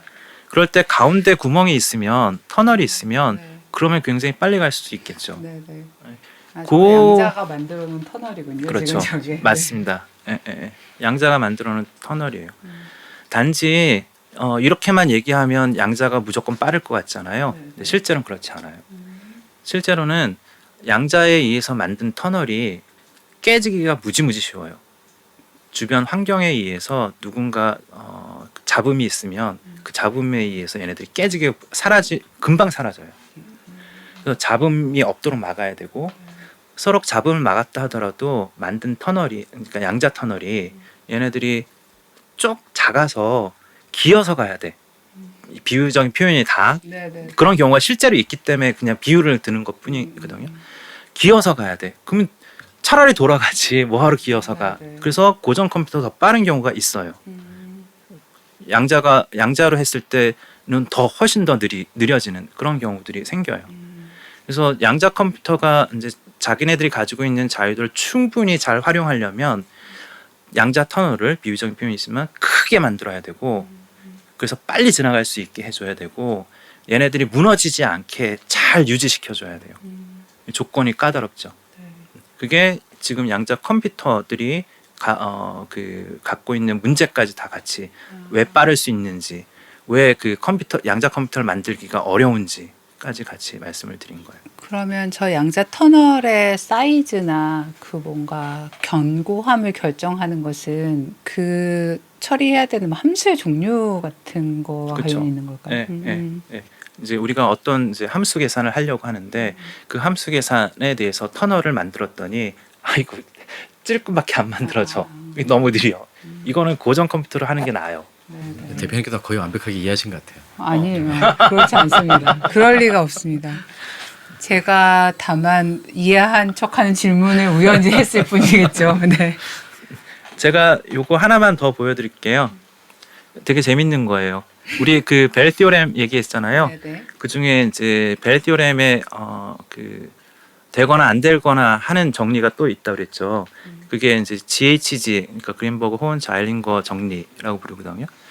저게 그 가정이 있어요. 조건이 있는 거죠. 가정이 뭐냐면 변수가 A, B, C라는 변수가 있는데 이 A, B, C라는 변수는 플러스 1 또는 마이너스 1 둘 중에 한 값만 가져요. 다른 값은 가질 수 없거든요. 그런데 그 밑에 조건의 확률 P라고 쓴 게 확률이에요. 그러니까 A1과 B2, C2 이렇게 곱으로 되어 있는데 A1 곱하기 B2 곱하기 C2가 마이너스 1이 될 확률 P는 1. 항상 일어난다는 얘기예요. 네. 밑에도 이제 A2, B1, C2 곱이 마이너스 1이 될 확률은 1. 항상 일어난다는 얘기고 밑에도 A2, B2, C1도 마찬가지로 항상 일어나요. 저렇게 했을 때 질문은 뭐냐면 A1, B1, C1 그러니까 A1도 변수고 A2도 변수예요. 서로 다른 변수. B1, B2 서로 다른 변수. 걔네들은 각각 플러스 1과 마이너스 1만 가질 수 있는 거고.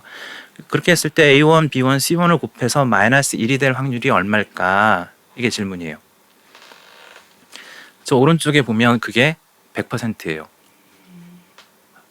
이거 어떻게 아느냐면 항상 일어나니까 그러니까 저 식을 그냥 쓸 수 있어요. 네. A1, B2, C2는 마이너스 1 이렇게.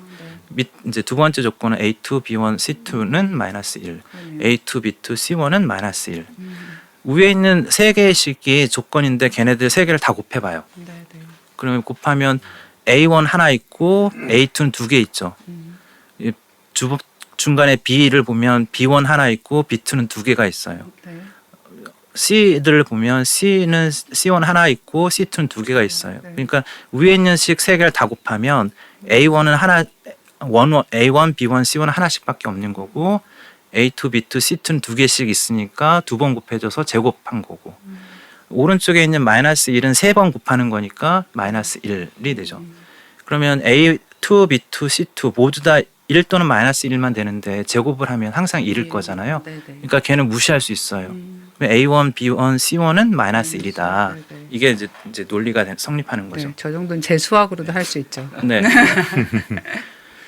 양자에서는요? 양자에선 저렇게 될 확률이 빵이 되게 할 수 있어요. 네. 알 때까지 여기까지 하고 그만하면 좋겠는데요. 지금 여기까지 완벽하게 이해했거든요. 네. 고전만 하시면 고전만 어떡해요. 하신가요? 네, 양자 이론에서는 네네. 고전적으로 가능하지 않은 아까 보신 것처럼 사이에 있는 네. 고전적으로는 무조건 A1, B1, C1 곱은 마이너스 1이 돼야 되잖아요. 100% 그렇게 돼야 되잖아요. 근데 양자에서는 그게 빵 퍼센트라는 건 플러스 1이 된다는 뜻이에요. 네. A1, B1, C1의 곱이 마이너스 1이 돼야 되는데 그게 아니고 플러스 1이 되게 거기는 고전적으로는 갈 수 없는 세계인 거죠. 네네. 그걸 양자는 간단 말이에요. 그렇게 함으로써 고전에서는 갈 수 없는 길을 양자에서는 감으로써 그 길이 그 계산하는데 도움이 되면 빠르게 계산을 하는 거고 도움이 안 되면 더 고전 컴퓨터라는 게 더 나은 거고. 네. 그러니까 그게 어떤 경우에는 계산의 복잡성만 증가시키는 경우가 있고 어떤 경우에는 정말 빨리 가는 패스가 될 경우가 있는데 그것은 우리가 어떤 문제를 풀려고 하는지에 따라서 달라진다라는 얘기로 정리할 수 있을 것 같네요. 아유 좋습니다. 그러면 양자 범용 컴퓨터를 만드는 거는 어떻게 보면 무척 어려운 일이 되겠네요. 그러니까 그게 우리가 아까도 말씀드린 것처럼 직관이 없잖아요. 그러니까 그러게요. 아까 공 던졌을 때 내가 강 건너편에 던지려고 해. 그러면 어떻게 던져야 된다라는 경험들이 있어서 그렇게 하면 될 거 아니에요. 자세를 어떻게 잡고 경험이 충분하니까. 근데 이거는 경험이 없잖아요. 그러니까 어떻게 해야 되지? 거의 양자 당구 레벨이네요. 그 문제를 양자 판별하는 당구. 것 자체가 큰일이고. 그렇죠. 문제를 찾아내는 것 자체가 엄청나게 어려운 거예요. 그래서 실제로도 아까 양자 알고리즘 말씀드렸잖아요. 양자 알고리즘이라는 것은 고전 알고리즘보다 빠르게 양자 컴퓨터를 써서 할 수 있는 알고리즘을 양자 알고리즘이라고 해요. 고전 컴퓨터를 써서 하는 이 고전 알고리즘을 양자 컴퓨터도 똑같이 할 수도 있지만 근데 그거는 이제 앞서도 얘기한 것은 큰 의미가 없을 수도 있어요. 이유 중에 하나는 열 발생을 제외하고는 기다려야 되잖아요. 펜듈럼 할 때 시간이 그래서 하나씩 동일한 시스템이라고 한다면 양자 컴퓨터는 훨씬 느려요.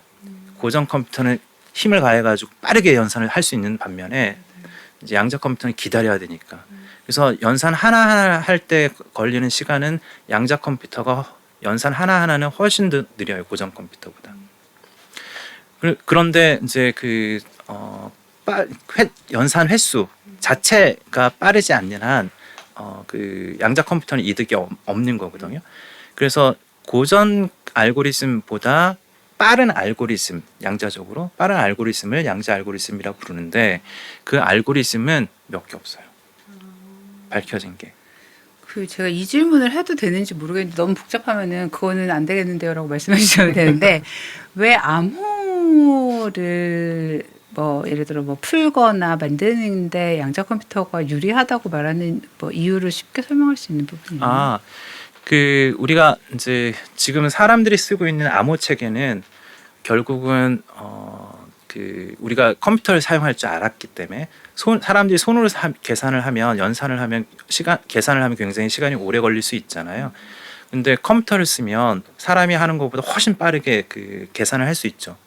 그래서 암호 체계를 하기 위해서 보통은 수학적으로 컴퓨터가 계산을 하는데 무지무지 오래 걸리는 그러한 계산을 암호 체계에 써요. 그러면 컴퓨터 가지고 아무리 예를 들어서 제가 어떤 그 정보를 전달하려고 하는데 이게 유효 기간이 하루야. 그러면 굉장히 빠른 슈퍼컴퓨터가 일주일 걸려. 그러면 이거는 괜찮죠. 괜찮은 암호 체계죠. 그런 식으로 하는 거예요. 근데 그렇게 쓰는 암호 체계 중에 하나가 소인수분해에 대한 문제를 써요. 그러니까 우리가 곱셈은 쉽지만 나눗셈은 어렵잖아요. 나누기 하는 거 되게 어렵죠. 뭐 그걸 그게 실제로도 이제 엠피하드 문제라고 불려요. 그래서 그 기존에 있는 고전 알고리즘으로는 그걸 효율적으로 풀 수 있는 방법을 몰라요. 그러니까 효율적으로 풀 수 없다는 아니고 효율적으로 풀 수 있는 방법을 몰라요. 그런데 양자 컴퓨터는 그걸 효율적으로 풀 수 있는 방법이 찾아졌어요. 그게 쇼라는 분이 한 건데 쇼의 소인수분해 알고리즘이에요. 이 양자 알고리즘은 그냥 조금 빠른 게 아니라 기하급수적으로 빨라요. 그러니까 해야 될 연산이 기하급수적으로 빨라요. 지수함수적으로. 지수함수적으로 지수함수적으로 빨라요. 그래서 이제 암호 체계가 위협을 받는 거죠. 그러면 사실은 뭐 다른 암호 체계 쓰면 되죠. 다른 암호 체계 쓰면 돼요. 소인수분해 쓰지 말고.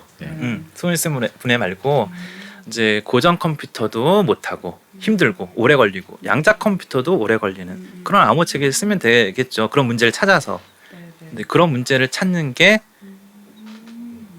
어려워요. 그걸 그 양자 내성 암호 체계라고. 양자의 내성이 있는. 네. 양자 컴퓨터에 내성이 있는 이란 뜻으로 양자 내성 암호라고 부르는데, 근데 그런 암호 체계를 찾는 것도 굉장히 어려운 종류의 문제. 이유 중에 하나는 양자 알고리즘 개발 잘 못한다니까요. 근데 그럼 역으로 양자 정보를 써서 암호 체계를 만들 수도 있잖아요. 그렇죠. 네, 그게 이제 양자 암호인 거죠. 이제 이제 기존에 있었던 암호 체계는 전부 다 수학적으로 이제 그 해를 찾는데 시간이 오래 걸리는, 횟수가 오래 걸린다는 뜻이에요. 연산 횟수가 오래 걸리는 그런 거에 기반해서 이제 그 암호 체계를 썼는데, 그러지 말고 물리학 법칙에 따르는 물리학 법칙을 이용한 암호 체계를 쓰면 어떻겠느냐가 양자 암호예요. 양자 암호는 이제 앞서 그 복제 불가 정리라고 말씀드렸잖아요. 양자 상태는 아까 보셨던 확률 진폭으로 구성된 그 양자 상태는 그게 그 이제 확률 진폭이 뭔지를 알면 아는 거예요. 아는 거를 복제하는 것은 할 수 있어요. 쉽게 할 수 있어요. 그거를 막 만들어내는 걸 할 수 있거든요. 근데 그걸 모르잖아요. 모르는 것을 다른 곳에다 복제시키려고 하면 그걸 못 해요. 그걸 못 한다가 복제 불가 정리라는 거거든요. 그거는 수학적으로 증명하는 것은 2줄인가 3줄 정도면 할 수 있는 거긴 한데, 그게 큰 의미가 있을 것 같지는 않고, 어찌되었든 모르는 양자 상태는 복제를 못 해요. 뭘 뜻하는 거냐면, 제가 양자 상태를 이제 팀장님께 보내요.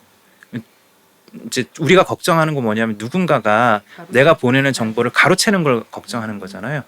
그러면 이제 김현철 교수님께서 요거 정보를 측정하는 순간 측정하면 그러면 안 돼. 왜냐면 깨지잖아. 아까 컬랩스되고 막 정보가 다 깨져버리잖아요.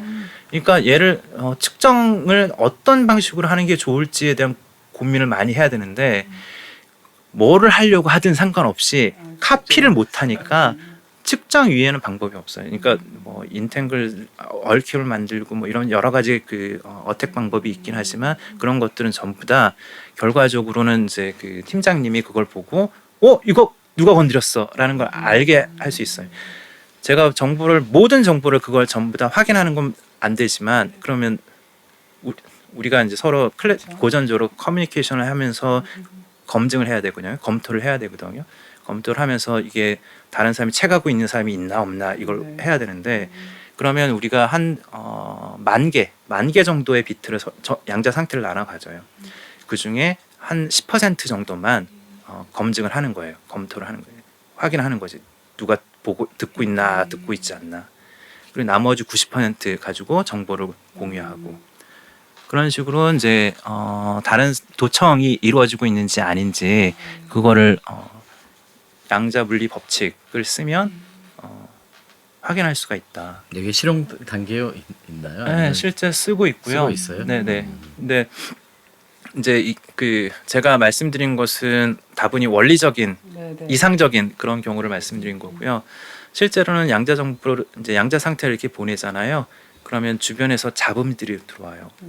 그래서 양자 정보, 양자 상태들이 깨지기 시작하거든요. 그래서 얘네들을 보호하는 게 필요해요. 좀 보호를 해서 이제 이 양자 상태가 덜 깨지게 혹은 안 깨지게 그렇게 만들어야 되거든요. 그렇게 보내면 그러면 도청자가 그걸 활용할 수 있어요. 잘 안 깨지게 안 깨지게 하고 보냈잖아요. 이제 잡음에 대해서 강하게 이렇게 만들면 그럼 도청자가 그걸 활용해 가지고 얘가 약간 이제 살짝 측정을 해도 안 깨진다를 이용하는 거죠. 보안에 대한 문제가 발생할 수 있어요. 그래서 실질적으로는 이제 그 문제 때문에 실제 보낼 때 잡음이 있으니 좀 견고한 그런 형태의 정보 전달을 해야 되는데 그러면 도청의 위험이 있으니 얼마나 얘네들이 보안에 대해서 안전한지 그걸 안전성 체크라고 하거든요. 안정성을 체크해요.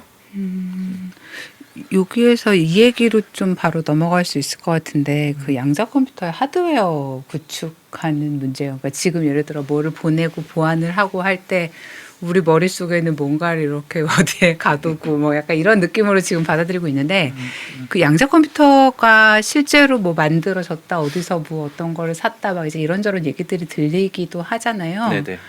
그러니까 지금은 어떻게 그러니까 어느 정도까지 왔고 기본적으로 어떤 식으로 만드는 걸까요? 네. 그러니까 어떤 식으로 만드는지에 대한 얘기를 이제 먼저 네. 하면 지금 당장은 이제 크게 두 가지 그 물질 예를 들면 이제 두 개 이제 측정을 했을 때 두 가지 사건이 생기는 것은 전부 다 비트라고 볼 수 있고 걔네들의 중첩은 퀀텀 비트 그래서 큐빗이라고 할 수 있어요.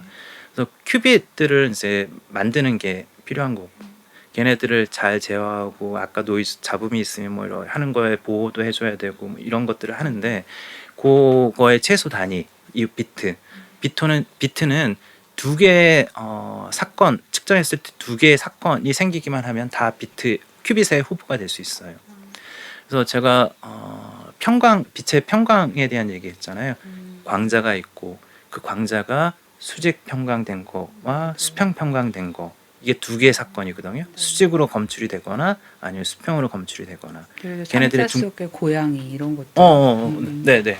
살았냐 죽었냐 이것도 두 개의 사건이니까 그것들의 양자 중첩은 하나의 비트, 퀀텀 비트라고 할 수 있어요. 그래서 그렇게 되는 것들은 그 모든 걸 생각해도 되는데 되는데 요는 뭐냐면 주변에서 환경에서부터 잡음이 들어오면 깨지기 쉽잖아요. 고양이는 거시적인 거라 원자들이 하도 때리고 있고 그래서 이제 잡음이 굉장히 커서 이제 중첩 상태를 유지하는 게 굉장히 어렵죠. 그래서 고양이가 조금 컴퓨터 만들 수 만들면 안 되고 만들면 안 되죠. 네, 그렇습니다. 네네. 과학 그럼 이전의 일단 문제죠. 온도를 무지무지 낮게 해야 되겠네요. 그 잡음을 줄이려면. 안 그렇죠. 돼요. 고양이를. 뭔가 과학 이전의 문제이지 않습니까? 밀리켈빈 정도는 유지해야 되는 거 아니에요? 그래. 그래서 이제 광자를 쓰는 경우에 광자 같은 경우에 이제 그 진동수에 대한 문제에 따라 조금씩 다를 수 있어요. 그러니까 이 어떤 진동수들은 예를 들어 공기 중에 지나간다고 하면 수직이든 수평이든 양자 상태에 있게 중첩 상태에 있게 만들 수 있잖아요. 걔네들이 원자하고 상호작용하면서 변형이 되면 그러면 이제 그 양자 중첩으로 큐빗으로 퀀텀 비트로 좋지 않겠죠.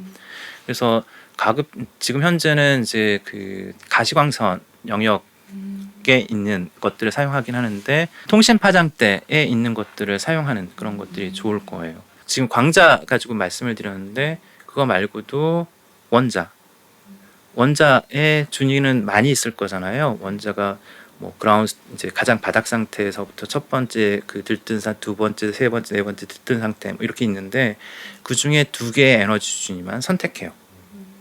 그리고 그 두 개의 에너지 준위 안에서만 전자들이 움직이게 만들면 얘도 큐빗이 되는 거죠. 큐비트가 되는 거죠. 퀀텀 비트가.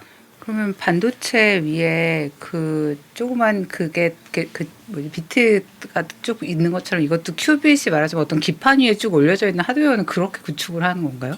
이제 원자 얘기를 말씀드렸는데 이제 반도체 얘기를 하셨잖아요.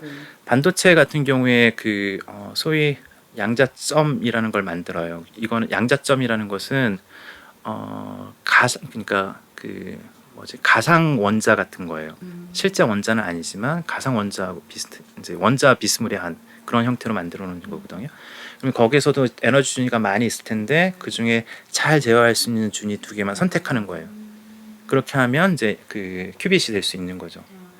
그게 이제 잡음 주변에 있는 잡음에 대해서 영향을 잘 안 받고 혹은 잘 안 받게 만들 수 있고 하는 일들을 하는 그런 형태. 그래서 반도체에서 이 퀀텀 비트를 양자점을 이용한 그런 방식으로 해요. 지금 그런 큐빗 퀀텀 비트 플랫폼이 있고 제가 그걸 플랫폼이라고 할게요. 물질 이용하는 거.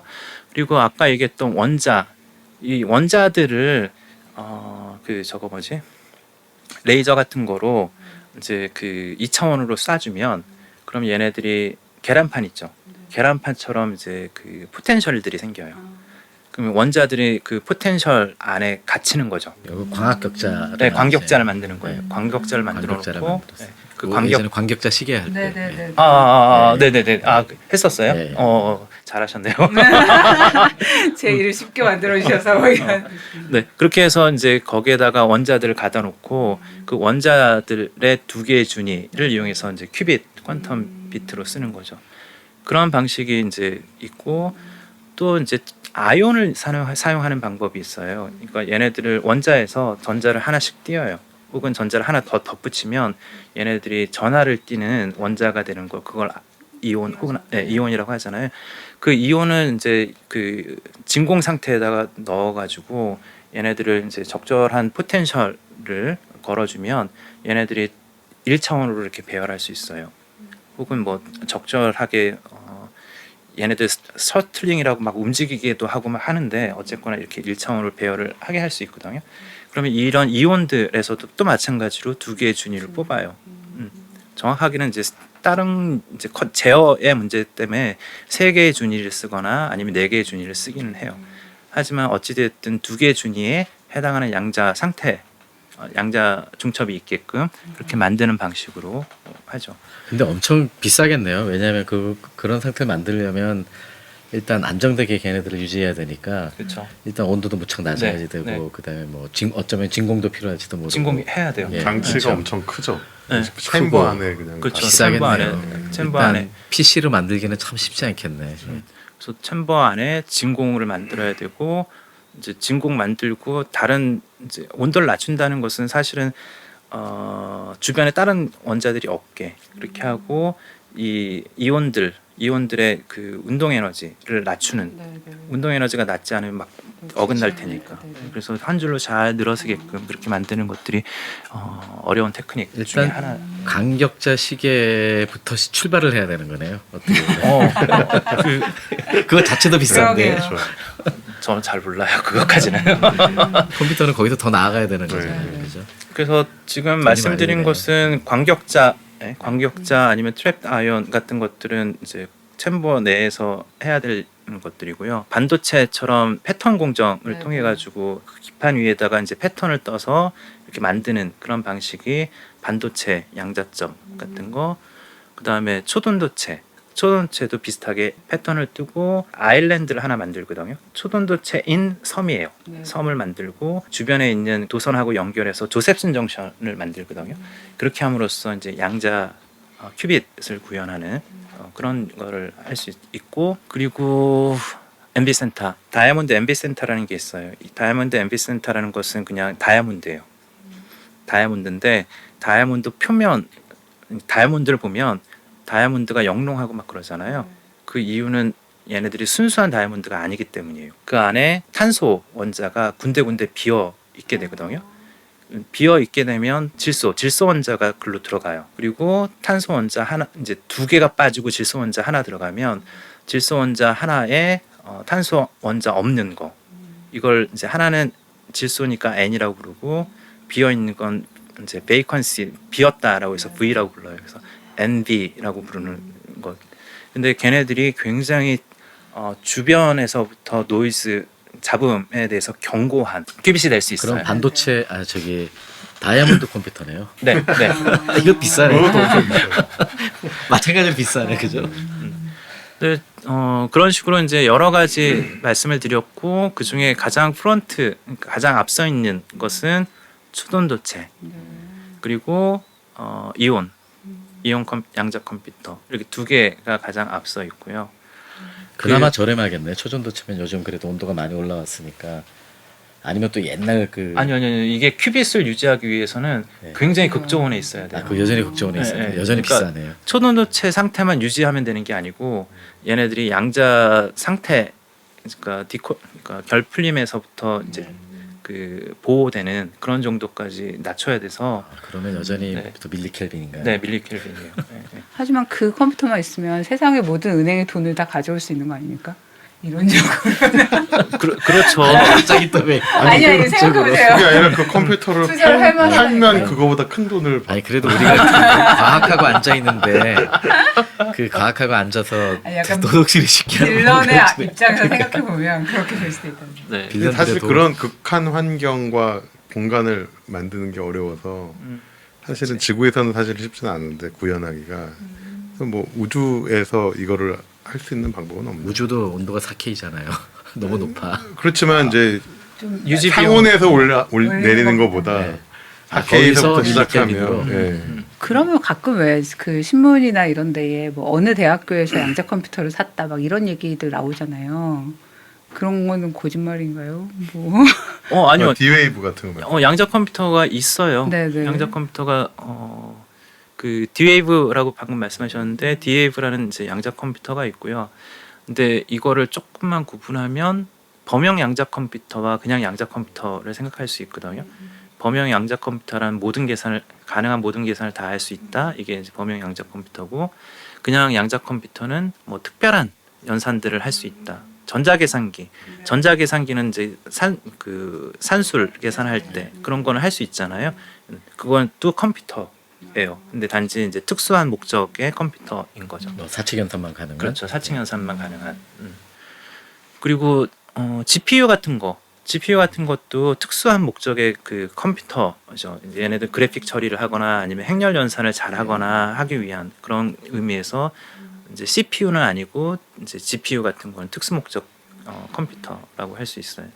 양자 컴퓨터가 지금 어디까지 와 있는지에 대한 얘기를 이제 말씀드리려다가 글로 샜는데 그 D-Wave 양자 컴퓨터 같은 경우에는 큐빗의 수가 5,000개 큐빗 정도 되는데 얘네들은 범용 양자 컴퓨터는 아니에요. 이제 특수한 그 소위 최적화에 특화되어 있는 양자 컴퓨터예요. 그래서 최적화 문제 같은 거는 이제 이 D-Wave 퀀텀 컴퓨터 가지고 D-Wave 퀀텀 컴퓨터를 활용할 수 있는 거고 처음에는 얘네들의 논란이 조금 있었어요. 그러니까 D-Wave 그 컴퓨터가 양자 컴퓨터냐 아니냐. 그 논란이 사실은 이제 범용 양자 컴퓨터와 그냥 양자 컴퓨터를 구분하지 않으면서 발생한 측면도 있어요. IBM하고 구글이 경쟁을 해요. IBM하고 구글은 슈퍼컨덕터를 사용한 초돈도체 양자 컴퓨터를 이제 개발하고 있는 중인 거고, 이제 구글 같은 경우에는 얼마 전에 뭐 양자 우월성을 처음 보였느니 뭐 이런 얘기를 사실 하면서 그 언론의 그 조명을 많이 받았는데 스포트라이트 많이 받았는데, 근데 그 사람들이 보인 거가 수만 고정 슈퍼컴퓨터로 뭐 수만 년 걸릴 거다 그랬는데 사실은 그것까지는 아니고 몇 시간이면 된다 뭐 이런 정도로 이제 떨어지긴 했지만 그럼에도 불구하고 이제 얘네들은 조금 그 슈퍼컴퓨터보다 훨씬 빠르게 수초 이런 정도. 수분 정도 그 정도 이제 그 할 수 있어서 보인 건 보인 건데 기술적 한계가 아직까지 있어요. 그러니까 기술 그걸 뭐지 돌파구 같은 게 있어야지 돼요.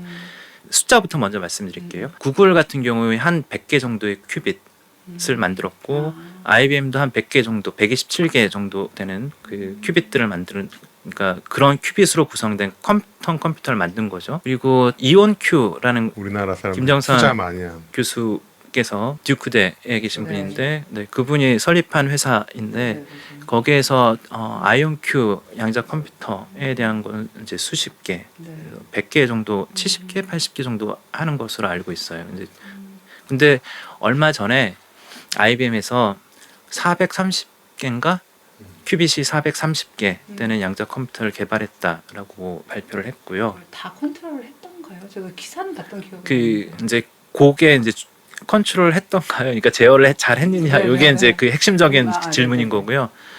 그리고 구글에선 조만간에 이제 그 500개 큐빗을 500개 큐빗의 양자 컴퓨터 개발을 했다라는 거를 이제 그 보도를 하려고 한대요. 보고를 하려고. 근데 이제 지금 얘네들에 대해서 전부 다 우리나라는 지금 5개 큐빗 정도는 만들어요. 이제 50개 큐빗을 만들기 위해서 뭐 열심히들 이제 하고 있는 중이고, 우리나라에서는 이제 초전체 큐빗도 하고 초전체 아이온 그러니까 이온 큐빗도 하고 광학으로도 하고 우리나라는 다 해요. 근데 될지 이게 모르기 대단한 때문에. 게 제가 그 양자정보 책을 보던 때가 2000년도였거든요. 지금 22년 전. 그때 제가 이제 막 학회 이렇게 찾아다니면서 세미나 듣고 들은 얘기가 그때 6개 만들었다 그래서 와 막 이랬던 시절이었던 걸로 기억해요. 근데 지금 벌써 500개 바라보고 있으니까 엄청났던 거죠. 사실은 20년 동안.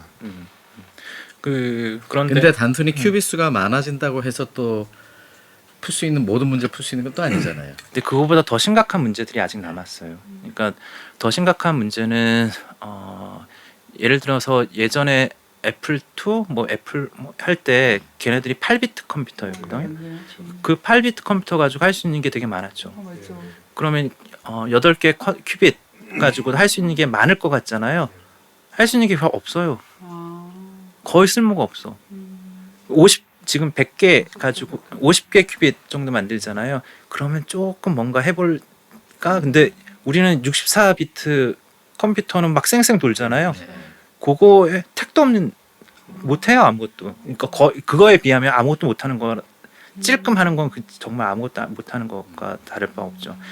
문제가 뭐냐면 노이즈요. 문제는 노이즈예요. 그러니까 제가 그 양자 컴퓨터가 왜 빠른지를 말씀을 드렸잖아요. 이때 전제 조건이 잡음이 없다면 이게 전제 조건이었거든요. 근데 실제로는 주변에 잡음이 엄청나게 많아요. 아까도 말씀드린 것처럼 그 양자 중첩 같은 거 양자 중첩, 양자 얽힘은 더 심각한데 양자 얽힘은 훨씬 더 깨지기가 쉬워요.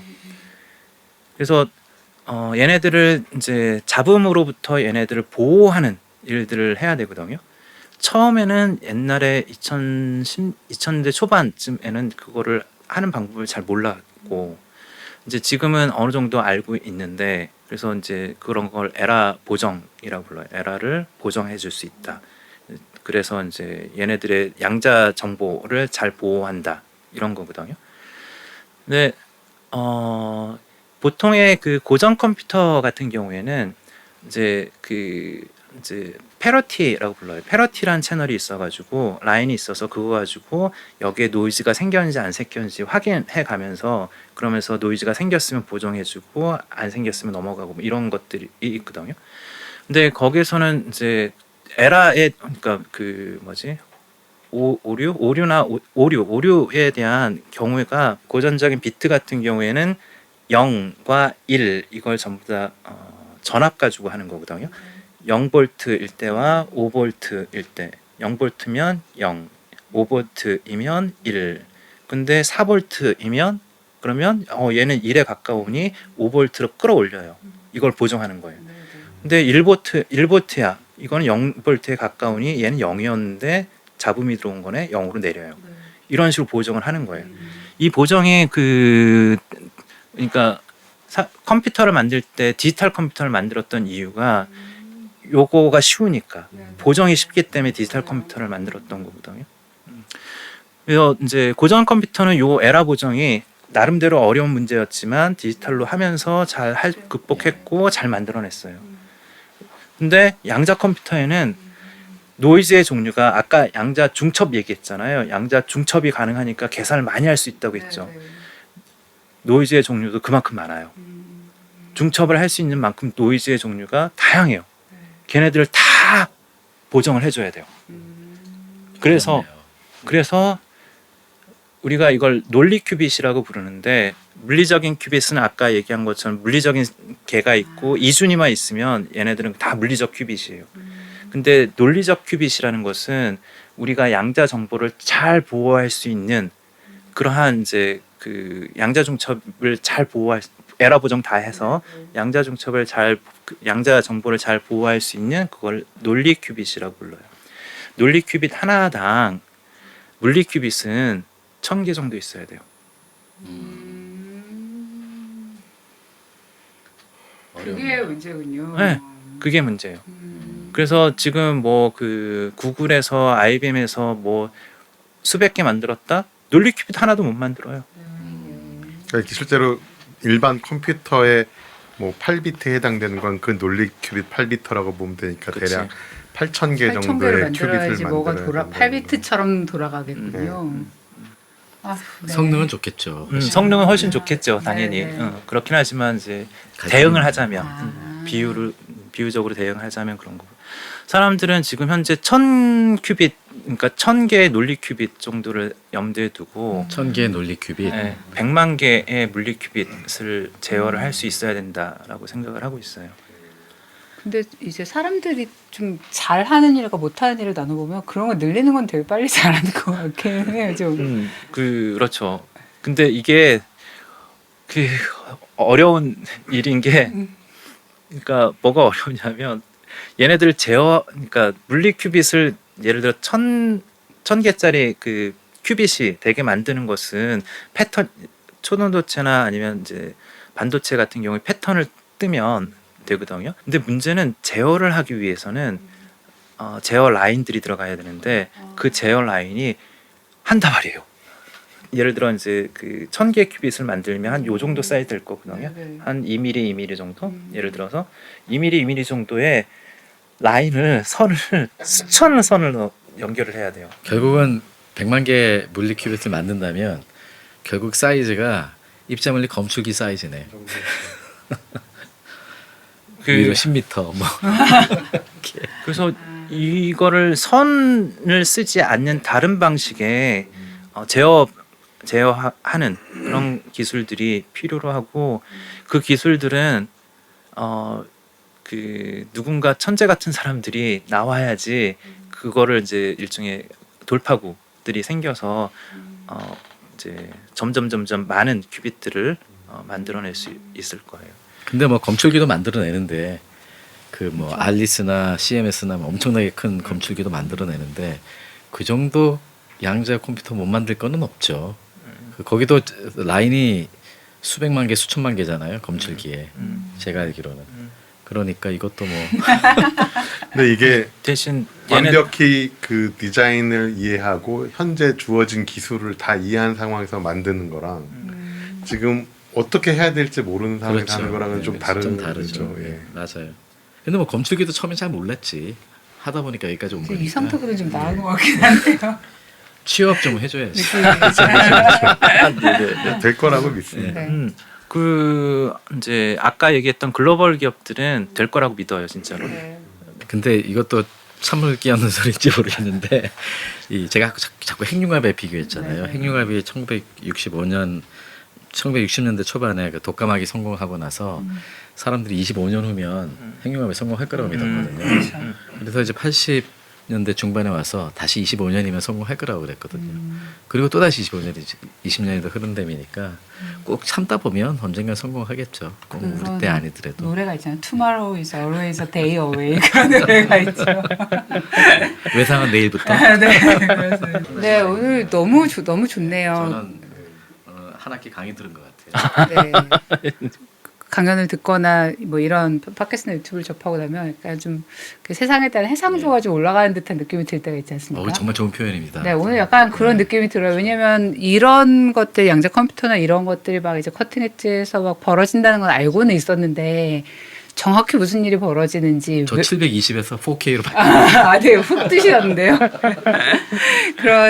그런 것에 대해서 항상 좀 궁금증이 있었는데 여러분들이나 저나 뭐 완벽한 이해는 아니겠지만 대략 이 만학은 이런 식의 생각으로 이런 아이디어로 이렇게 돌아가는구나라는 걸 이해를 하시는 즐거운 시간이셨기를 바라고요. 이준영 박사님 너무 감사합니다. 너무 좋네요. 저는 뭐랄까 고정 이제. 그러니까 박사님이 근데 그 말씀하셨었어요. 그 어디에 얼굴 남기는 거 너무 싫으시다고. 이제 오늘까지 하면은 자기 절대 안 하신다고 막 그러셨는데. 모자이크 해주실 건 아니죠. 네, 뭐 다음에 예쁜 가면이라도 제가 마련을 해서 세 번째부터 모자이크. 네, 몇 번 더 좀 모시고 얘기를 좀 들었으면 좋을 것 같고. 제가 저희 분야인데 너무 희망찬 얘기가 아닌 얘기를 했는지도 모르겠어요. 내가 이제 그 약간 두서없이 막 이렇게 얘기하면서 저희 분야가 뭐 그 엄청나게 그 대단한 분야라는 얘기를 하고 싶지는 않거든요. 저는 개인적으로는 이제 양자 정보 분야가 굉장히 좋은 분야라고 저한테는 적성도 맞고 제가 평생 해야 될 분야이기도 하고 일종의 오버세일즈 하는 거 있잖아요. 그러니까 네. 과대 포장. 포장, 네. 과대 포장에 대한 것은 사실은 좋은 생각은 아니라고 네. 생각이 들어서 그래서 양자 컴퓨터에 대해서도 사람들이 많이 개발하고 있다.